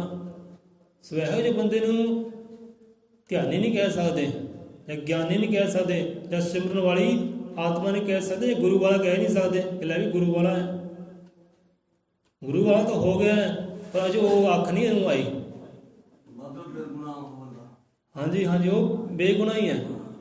ਭਾਵੇਂ ਲੱਖ ਗੁਰੂ ਧਾਰਨਾ ਕਰ ਰਹੇ, ਜਿੰਨੇ ਚਿਰ ਇਹ ਗੁਣ ਨਹੀਂ ਨਾ ਪ੍ਰਗਟ ਹੋਇਆ ਪ੍ਰੇਮ ਵਾਲਾ, ਉਹਨੂੰ ਗਿਆਨੀ ਧਿਆਨੀ ਨਹੀਂ ਕਹਿ ਸਕਦੇ। ਸੋ ਆਪਣੇ ਖੋਜ ਪੜਤਾਲ ਕਰਨੀ, ਸਾਨੂੰ ਕਿਸੇ ਨੂੰ ਨਫ਼ਰਤ ਹੈ, ਜੇ ਨਫ਼ਰਤ ਹੈ ਨਾ, ਹੁਣੇ ਹੀ ਖਤਮ ਕਰੋ। ਅੱਜ ਖਤਮ ਕਰਕੇ ਜਾਇਓ ਨਫ਼ਰਤ। ਚਾਹੇ ਕੋਈ ਆਪਣਾ ਦੋਸਤ ਹੈ, ਜਿਹਨੂੰ ਦੋਸਤ ਕਹਿੰਦੇ ਹੋ, ਚਾਹੇ ਮਿੱਤਰ ਕਹਿੰਦੇ ਹੋ, ਜਾਂ ਆਹ ਮੇਰਾ ਦੁਸ਼ਮਣ ਹੈ ਭਾਈ, ਇਹ ਖਤਮ ਚੀਜ਼ ਕਰੋ। ਜਾਂ ਭਾਈ ਮੇਰਾ ਵੈਰੀ ਹੈ, ਮੇਰੇ ਬੁਰਾ ਸੋਚਦਾ, ਸੋਚੀ ਜਾਣ ਦਿਓ। ਆ ਬੁਰਾ ਕਰਦਾ, ਮੇਰੇ ਨਾਲ ਕਰੀ ਜਾਣ ਦਿਓ।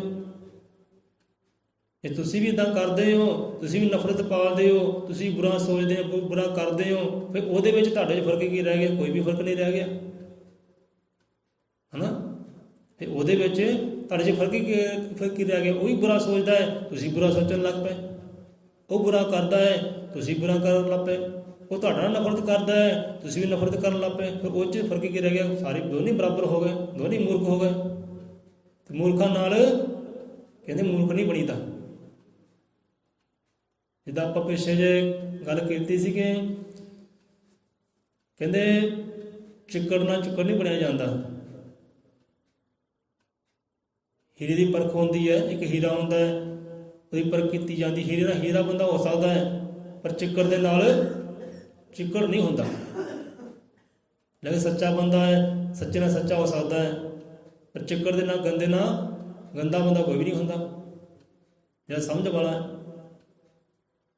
ਸੋ ਇਸ ਕਰਕੇ ਇੱਕ ਧਿਆਨੀ ਬੰਦਾ ਹੈ, ਸਿਮਰਨ ਵਾਲੀ ਆਤਮਾ ਹੈ, ਉਹਦੇ ਅੰਦਰ ਪ੍ਰੇਮ ਵਾਲੀ ਭਾਵਨਾ ਆ ਜਾਂਦੀ ਹੈ। ਹਰੇਕ ਨਾਲ ਪ੍ਰੇਮ ਹੈ। ਬੱਚਾ ਹੈ, ਉਹਦੇ ਨਾਲ ਪ੍ਰੇਮ ਹੈ। ਗੋਰਾ ਹੈ ਚਾਹੇ ਕਾਲਾ ਹੈ, ਉਹਦੇ ਨਾਲ ਪ੍ਰੇਮ ਹੈ। ਆਪਣਾ ਚਾਹੇ ਬੇਗਾਨਾ ਹੈ, ਉਹਦੇ ਨਾਲ ਪ੍ਰੇਮ ਹੈ। ਜਿਹੜੇ ਦੁਸ਼ਮਣ ਕਹਿੰਦੇ ਆ, ਜਿਹੜਾ ਸਾਨੂੰ ਦੁਸ਼ਮਣ ਸਮਝਦਾ, ਉਹ ਦੁਸ਼ਮਣ ਨਾਲ ਪ੍ਰੇਮ ਆਉਂਦਾ, ਉੱਤੇ ਵੀ ਦਇਆ ਆਉਂਦੀ ਕਰਨਾ, ਉਹਦੇ ਉੱਤੇ ਵੀ ਤਰਸ ਆਉਂਦਾ ਹੈ। ਫਿਰ ਰੱਬਾ ਇਹਦੇ ਅੰਦਰ ਵੀ ਇਹ ਤਰਸ ਭਰਨਾ ਕਰ, ਇਹਦੇ ਅੰਦਰ ਵੀ ਪ੍ਰੇਮ ਭਰਨਾ ਕਰ, ਇਹਨੂੰ ਵੀ ਰਹਿਮਤਾਂ ਦੇ, ਇਹਨੂੰ ਵੀ ਆਪਣੇ ਗੁਣ ਦੇ, ਆਪਣੇ ਤੱਤ ਦੇ, ਆਪਣੀ ਮੱਤ ਦੇ। ਉਹ ਫਰਿਆਦਾਂ ਕਰਦਾ। ਜਦੋਂ ਸਾਨੂੰ ਫਰੀਦ ਸਾਹਿਬ ਦੀ ਕਹਾਣੀ ਚੇਤੇ ਆ ਗਈ, ਪਹਿਲਾਂ ਸਾਂਝੀ ਕੀਤੀ ਹੈ ਕਿ ਕੁਝ ਜਿਹੜੇ ਵਿਗੜੀਆਂ ਆਤਮਾ ਸੀ ਨਾ, ਵਿਗੜੀਆਂ ਆਤਮਾ ਆ ਗਈਆਂ, ਵਿਗੜੇ ਉਹ ਸਰੀਰ ਆ ਗਏ, ਤਾਂ ਫਰੀਦ ਸਾਹਿਬ ਨੂੰ ਮਾਰਿਆ ਮੋਢਾ, ਕੀਤਾ ਝਗੜਾ ਉਹਦੇ ਨਾਲ, ਕੁੱਟਿਆ ਮਾਰਿਆ ਫਰੀਦ ਸਾਹਿਬ ਨੂੰ। ਫਰੀਦ ਸਾਹਿਬ ਦੇ ਸੰਗੀ ਸੇਵਕ ਸੀ, ਉਹਨਾਂ ਨੂੰ ਗੁੱਸਾ ਤਾਂ ਬਹੁਤ ਆਇਆ ਕਿ ਮਹਾਰਾਜ ਇਸ਼ਾਰਾ ਕਰੋ, ਹੁਣ ਇਹ ਹਿਸਾਬ ਬਰਾਬਰ ਕਰੀਏ। ਪਰ ਉਹਨਾਂ ਨੇ ਇਸ਼ਾਰਾ ਨਹੀਂ ਕੀਤਾ ਕਿ ਨਹੀਂ, ਸਾਡਾ ਇਹ ਕਿਰਦਾਰ ਹੀ ਹੈ ਨਹੀਂ। ਹੁਣ ਖੈਰ ਮੰਗੀ, ਦੁਆ ਮੰਗੀ ਕਿ ਰੱਬਾ ਕਿਉਂ ਦੂਰ ਹੈ ਨਾ ਤੂੰ? ਇਹਨਾਂ ਨੇ ਕਿਹੋ ਜਿਹੇ ਗੁਨਾਹ ਕੀਤੇ, ਕਿਹੋ ਜਿਹੇ ਪਾਪ ਕੀਤੇ, ਦੂਰ ਕਿਉਂ ਇਹਨਾਂ ਦੇ ਨੇੜੇ ਹੋ? ਕਰ ਇਹਨਾਂ ਨੂੰ ਆਪਣਾ। ਹੁਣ ਕੁੱਟ ਖਾ ਕੇ, ਮਾਰ ਖਾ ਕੇ ਦੇਖੋ, ਫਿਰ ਫਰਿਆਦਾਂ ਕਰ ਰਹੇ ਆ। ਇਹ ਪ੍ਰੇਮ ਦੀ ਨਿਸ਼ਾਨੀ ਹੈ। ਕੁੱਟ ਖਾ ਕੇ, ਮਾਰ ਖਾ ਕੇ ਵੀ, ਗਾਲੀ ਗਲੋਚ ਸੁਣ ਕੇ ਵੀ ਫਰਿਆਦਾਂ ਕਰਦੇ ਆ। ਹੁਣ ਇਹੋ ਹੀ ਫਰਿਆਦ ਕੀਤੀ, ਰੋ ਕੇ ਉਹਨਾਂ ਨੇ, ਤੇ ਉਹੀ ਜੀਵ ਹੁਣ ਪੈਰੀ ਪੈ ਗਏ ਉਹਨਾਂ ਦੇ ਆ ਕੇ, ਪੈਰੀ ਪੈ ਕੇ ਆ ਕੇ ਤਰਲੇ ਕਰਨ ਲੱਗੇ ਕਿ ਮਹਾਰਾਜ ਜੋ ਤੁਹਾਡੇ ਕੋਲ ਹੈ ਨਾ, ਉਹ ਸਾਨੂੰ ਦੇ ਦਿਓ। ਤੁਹਾਡੇ 'ਚ ਇਹੋ ਕਿਹੜੀ ਗੱਲਬਾਤ ਹੈ? ਜਿੱਦਾਂ ਕਿ ਨਾ ਉੱਤੇ ਫਿਰ ਵਾਪਸ ਆ ਗਏ, ਹੁਣ ਮਾਫੀਆਂ ਮੰਗਦੇ, ਤਰਲੇ ਕਰਦੇ ਆ ਕਿ ਮਹਾਰਾਜ ਕਿਰਪਾ ਕਰੋ, ਜੋ ਤੁਹਾਡੇ ਕੋਲ ਸ਼ੈ ਨਾ, ਉਹ ਸਾਨੂੰ ਦੇ ਦਿਓ। ਕਹਿੰਦੇ ਸਾਡੇ ਕੋਲ ਤਾਂ ਭਾਈ ਆ ਰੱਬ ਦਾ ਨਾਵਾਂ ਹੀ ਹੈ, ਲੈਣਾ ਤਾਂ ਲੈ ਲਓ। ਫਿਰ ਉਹ ਰੱਬ ਦਾ ਨਾਵਾਂ ਲਿਆ, ਜਿਹੜਾ ਪ੍ਰੇਮ, ਜਿਹੜੀ ਦਇਆ, ਜਿਹੜੀ ਕਰਨਾ ਫਰੀਦ ਸਾਡੇ ਅੰਦਰ ਸੀ ਨਾ, ਉਹ ਫਿਰ ਦੇਣੀ ਦਿੱਤੀ ਉਹਨਾਂ ਨੂੰ ਕਿ ਲੈ ਭਾਈ ਸਾਡੇ ਕੋਲ ਆਹ ਕਰਨਾ ਹੈ, ਆਹ ਪ੍ਰੇਮ ਹੈ, ਇਹ ਲੈ ਲਓ। ਰੱਬ ਦਾ ਨਾਮ ਹੈ, ਅੱਲਾ ਦਾ ਨਾਮ ਹੈ, ਇਹ ਲੈ ਲਓ। ਅਤੇ ਆਪਣੇ ਅੰਦਰ ਉਹ ਦਇਆ ਪ੍ਰਗਟ ਹੋਇਆ। ਫਿਰ ਉਹੀ ਜਿਹੜੇ ਬੜੀਆਂ ਆਤਮਾ ਸੀ, ਉਹੀ ਸੰਗੀ ਸਾਥੀ ਬਣ ਗਏ, ਸਿੱਖ ਸੇਵਕ ਉਹਨਾਂ ਦੇ ਬਣ ਗਏ। ਉਹਨਾਂ ਦੇ ਦਇਆ ਆ ਗਈ, ਕਰਨਾ ਆ ਗਿਆ, ਪ੍ਰੇਮ ਆ ਗਿਆ। ਸੋ ਇਹ ਨਿਸ਼ਾਨੀ ਹੈ ਸਿਮਰਨ ਵਾਲੀ ਆਤਮਾ ਦੀ, ਇਹ ਧਿਆਨ ਕਰਨ ਵਾਲੀ ਆਤਮਾ ਦੀ। ਇੱਕ ਸੱਚੇ ਸਤਿਗੁਰ ਦੇ ਸਿੱਖ ਸੇਵਕ ਦੀ ਇਹ ਨਿਸ਼ਾਨੀ ਹੈ ਕਿ ਉਹਨੂੰ ਕਿਸੇ ਨਾਲ ਵੈਰ ਵਿਰੋਧ ਹੁੰਦਾ ਹੀ ਨਹੀਂ ਹੈ। ਕਿਸੇ ਦਾ ਬੁਰਾ ਉਹ ਸੋਚਦਾ ਨਹੀਂ ਕਿ ਰੱਬਾ ਇਹਦੇ ਨਾਲ ਬੁਰਾ ਕਰ, ਇਹਦੇ ਨਾਲ ਚੰਗਾ ਕਰ। ਕੋਈ ਵੀ ਆ ਗਿਆ ਸਭਨਾਂ ਦੀ ਭਲਾਈ ਹੈ, ਰੱਬ ਇਹਦਾ ਭਲਾ ਕਰੀ, ਗੁਰੂ ਮਹਾਰਾਜ ਦਾ ਭਲਾ ਕਰੀ, ਮੱਤ ਦੇ ਸਮੱਤ ਦੇ ਸਾਰਿਆਂ ਦਾ ਭਲਾ ਹੈ। ਹਰ ਸ਼ੈ ਨਾਲ ਨੂੰ ਪ੍ਰੇਮ ਹੈ। ਜੇਕਰ ਰੁੱਖ ਨਾਲ ਹੀ ਪ੍ਰੇਮ ਹੁੰਦਾ ਹੈ, ਬੂਟੇ ਨਾਲ ਹੀ ਪ੍ਰੇਮ ਹੁੰਦਾ ਹੈ, ਕੀੜੀ ਤੱਕ ਨੂੰ ਪਿਆਰੀ ਲੱਗਦੀ ਹੈ, ਤਾਂ ਵੀ ਇਹ ਵੀ ਰੱਬ ਦਾ ਜੀਵ ਹੈ। ਹੁਣ ਜਿੱਦਾਂ ਪਿੱਛੇ ਦੀ ਗੱਲ ਹੈ ਕਿ ਕਿਸੇ ਘਰ ਕੰਮ ਕਰਦੇ ਸੀਗੇ, ਕਿਰਲੀਆਂ ਬੜੀਆਂ ਐ ਪਲੀਆਂ ਹੋਈਆਂ, 6-7 ਕਿਰਲੀਆਂ। ਅਤੇ ਉਹ ਬੰਦਾ ਕਹਿਣ ਲੱਗਾ ਬਾਬਾ ਕਿ ਡਰਦਾ ਕਾਹਤੋਂ ਆ, ਮਾਰ ਕੇ ਪਰੇ ਕਰ ਇਹਨਾਂ ਨੂੰ। ਅਤੇ ਨਾਲ ਦਾ ਬੰਦਾ ਸੀ, ਉਹ ਕਹਿੰਦਾ ਨਹੀਂ ਭਾਅ ਜੀ ਇਹ ਬੰਦੇ ਨੇ ਨਹੀਂ ਮਾਰਨੇ, ਇਹ ਬੰਦਾ ਮਾਰ ਸਕਦਾ ਹੀ ਨਹੀਂਗਾ। ਕਹਿੰਦੇ ਕਿਉਂ ਨਹੀਂ ਮਾਰ ਸਕਦਾ? ਕਹਿੰਦੇ ਤੁਸੀਂ ਨਹੀਂ ਸਮਝਣਾ, ਇਹ ਨਹੀਂ ਮਾਰ ਸਕਦਾ। ਸੋ ਆਪਾਂ ਕਰੀਆਂ ਗੱਲਾਂ ਬਾਤਾਂ ਕਰਦੇ ਰਹੇ ਅਤੇ ਗੱਲਾਂ ਬਾਤ ਸੁਣ ਕੇ ਉਹ ਆਪ ਹੀ ਦੌੜ ਗਈ, ਦੌੜ ਗਈ, ਉਹ ਚਲੀ ਗਈ। ਅਤੇ ਬੰਦੇ ਨੇ ਉਹ ਕੀਤਾ ਕਿ ਬੰਦੇ ਨੇ ਇੱਕ ਕਿਰਲੀ ਲਈ, ਉਹਨੂੰ ਮਾਰਿਆ, ਪੈਰ 'ਤੇ ਭਗਾ ਕੇ ਬਾਹਰ ਮਾਰੀ। ਸੋ ਗੱਲ ਪ੍ਰੇਮ ਦੀ ਹੈ ਕਿ ਪ੍ਰੇਮ ਹੋ ਜਾਂਦਾ ਹੈ। ਹੁਣ ਇੱਥੇ ਸਾਨੂੰ ਹੋਰ ਕਹਾਣੀ ਚੇਤੇ ਆ ਗਈ, ਸਮਾਂ ਦੌੜਦਾ ਜਾ ਰਿਹਾ।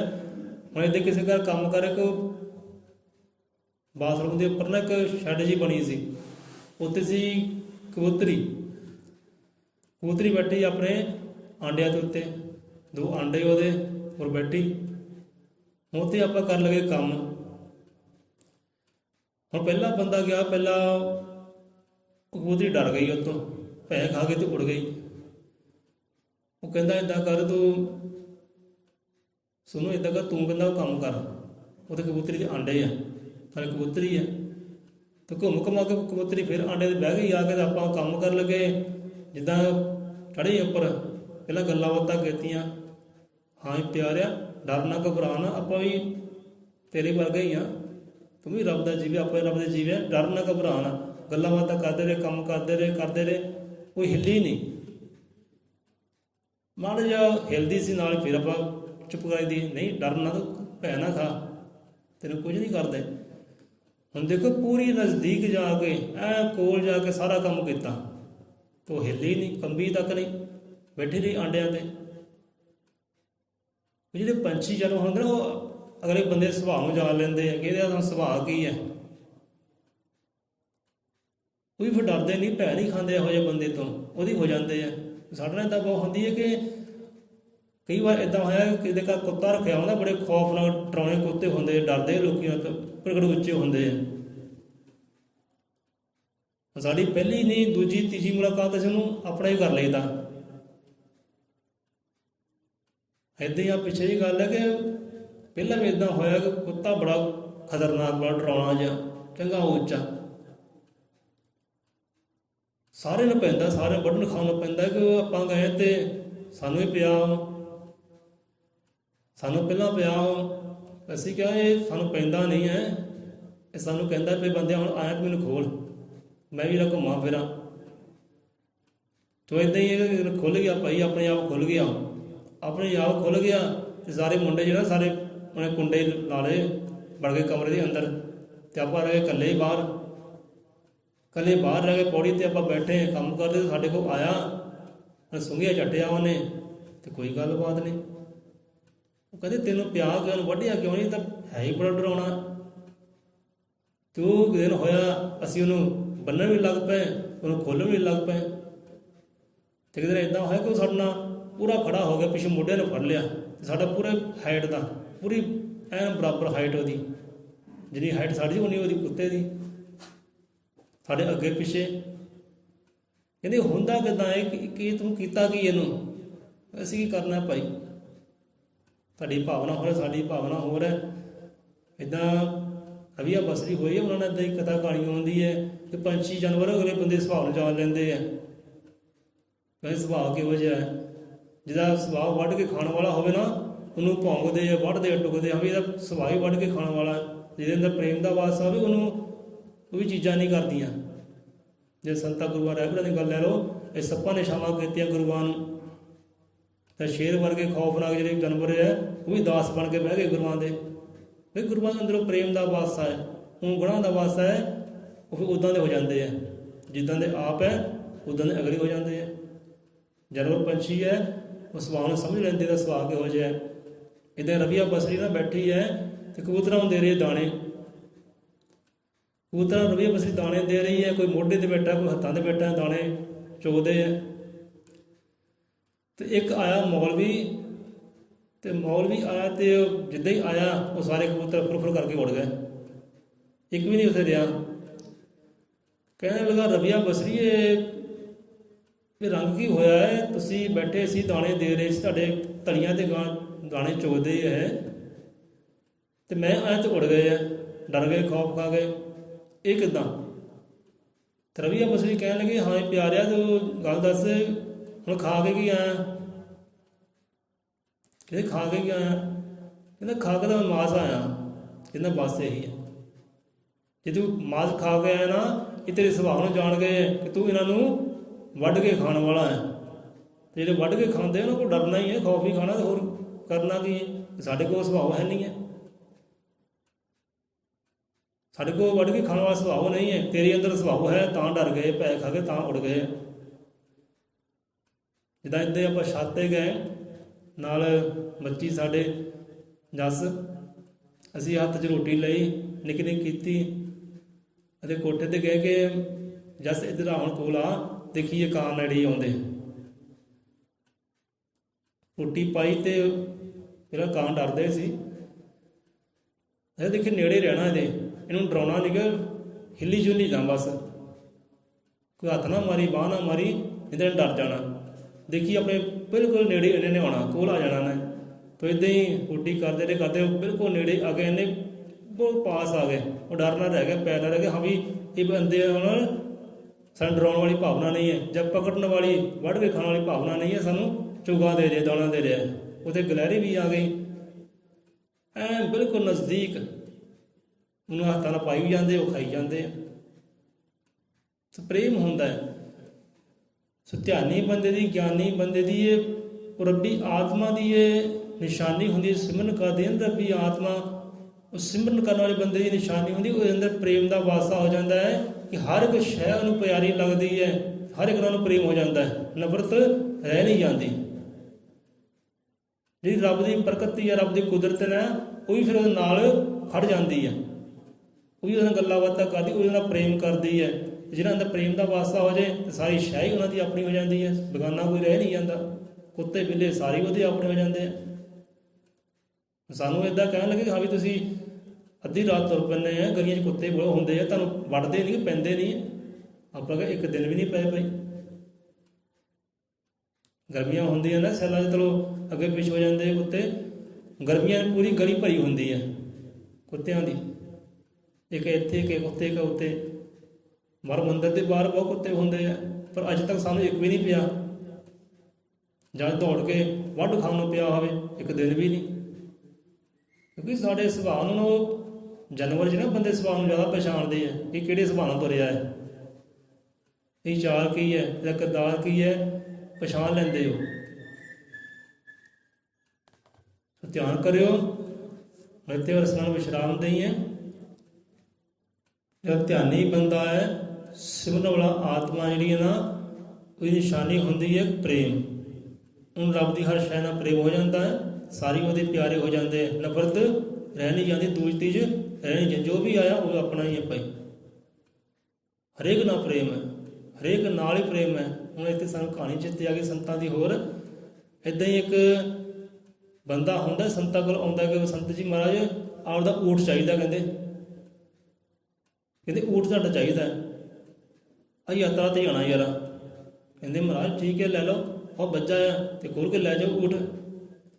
ਹੁਣ ਗੁਰਾਂ ਦੇ ਸਿੱਖ ਸੇਵਕ ਸਾਰੇ ਬੈਠੇ ਹੋਏ ਤੇ ਕਹਿਣ ਲੱਗੇ ਕਿ ਸਤਿਗੁਰੂ ਮਹਾਰਾਜ ਮੁਰਸ਼ਿਦ ਜੀ ਇਹ ਬੰਦਾ ਕਹਿੰਦੇ ਕੌਣ ਹੈ?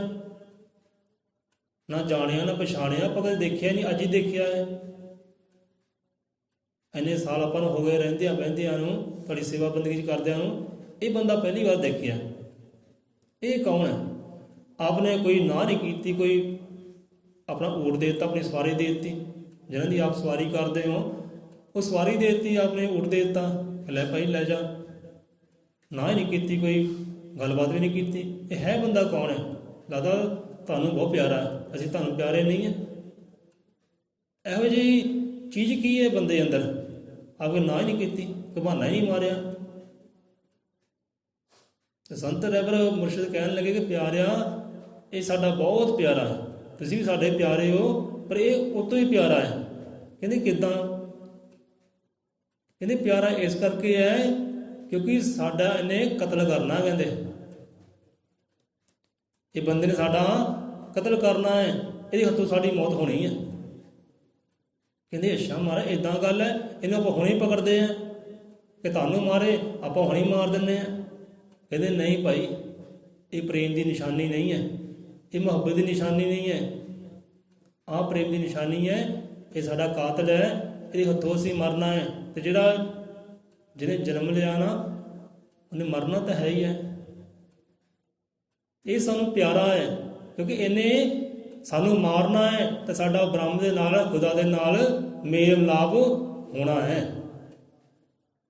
ਤਾਂ ਸਾਨੂੰ ਇਹ ਪਿਆਰਾ ਹੈ ਕਿ ਇਹਦੇ ਕਰਕੇ ਅਸੀਂ ਰੱਬ ਦੇ ਨਾਲ ਕੁਝ ਚਰਨਾਂ 'ਚ, ਰੱਬ ਦੇ ਚਰਨਾਂ 'ਚ ਜਾ ਕੇ ਬਹਿਣਾ ਹੈ। ਆਤਮਾ ਤੇ ਪਰਮਾਤਮਾ ਦਾ ਇਹਨੇ ਕਿਤੇ ਮੇਲ ਕਰਾਉਣਾ ਹੈ, ਇਹਨੇ ਸਾਨੂੰ ਮਾਰਨਾ ਹੈ ਤੇ ਉੱਤੇ ਸਾਡੇ ਮੇਲ ਮਿਲਾਪ ਹੋ ਜਾਣੇ ਹੈ। ਇਸ ਕਰਕੇ ਸਾਨੂੰ ਇਹ ਪਿਆਰਾ ਹੈ। ਇਹ ਤਾਂ ਉਹਨਾਂ ਸੰਤਾਂ ਰਹਿਬਰਾਂ ਦੀ ਗੱਲ ਕਿ ਉਹ ਆਪ ਹੀ ਪ੍ਰੇਮ ਦੇ ਸਾਗਰ ਹੋ ਜਾਂਦੇ ਹੈ। ਕਾਤਲਾਂ ਨੂੰ ਵੀ ਅਸੀਸਾਂ ਬਖਸ਼ਿਸ਼ ਕੀਤੀਆਂ, ਕਾਤਲਾਂ ਨੂੰ ਵੀ ਵਰਦਾਨ ਬਖਸ਼ਿਸ਼ ਕੀਤੇ ਹੈ, ਜਾ ਭਾਈ ਜਿਉਂਦਾ ਵਸਦਾ ਰਹਿ, ਅਬ ਤੇਰਾ ਭਲਾ ਕਰੇ। ਸੱਟਾਂ ਵੀ ਖਾਈਆਂ, ਡਾਂਗਾਂ ਵੀ ਸਹੀਆਂ, ਸਾਰੇ ਦੁੱਖ ਵੀ ਸਹੇ, ਪਰ ਫਿਰ ਵੀ ਅਸੀਸਾਂ ਦੇ ਰਹੇ ਕਿਉਂਕਿ ਅੰਦਰ ਪ੍ਰੇਮ ਹੈ ਨਾ, ਨਫ਼ਰਤ ਹੈ ਹੀ ਨਹੀਂ। ਸੋ ਖੋਜ ਪੜਤਾਲ ਕਰਿਓ ਸਾਨੂੰ ਵੀ ਕਿਸ ਜੀਵ ਨਾਲ ਨਫ਼ਰਤ ਹੈ। ਜੇ ਨਫ਼ਰਤ ਹੈ ਤਾਂ ਹੁਣੇ ਖਤਮ ਕਰੋ, ਇੱਕ ਸੱਚੇ ਸੁੱਚੇ ਸਾਧਕ ਬਣੋ। 100 ਰਸਨਾਂ ਦੀਆਂ ਵਿਸ਼ਰਾਮ, ਕਾਫੀ ਲੰਬਾ ਸਮਾਂ ਹੋ ਗਿਆ। ਮਹਾਰਾਜ ਨੇ ਕਿ ਹਾਜ਼ਰੀ ਦਰ ਪ੍ਰਵਾਨ ਕਰੇ। ਅਗਲੀਆਂ ਨਿਸ਼ਾਨੀਆਂ ਫਿਰ ਸਾਂਝੀਆਂ ਕਰ ਲਾਂਗੇ।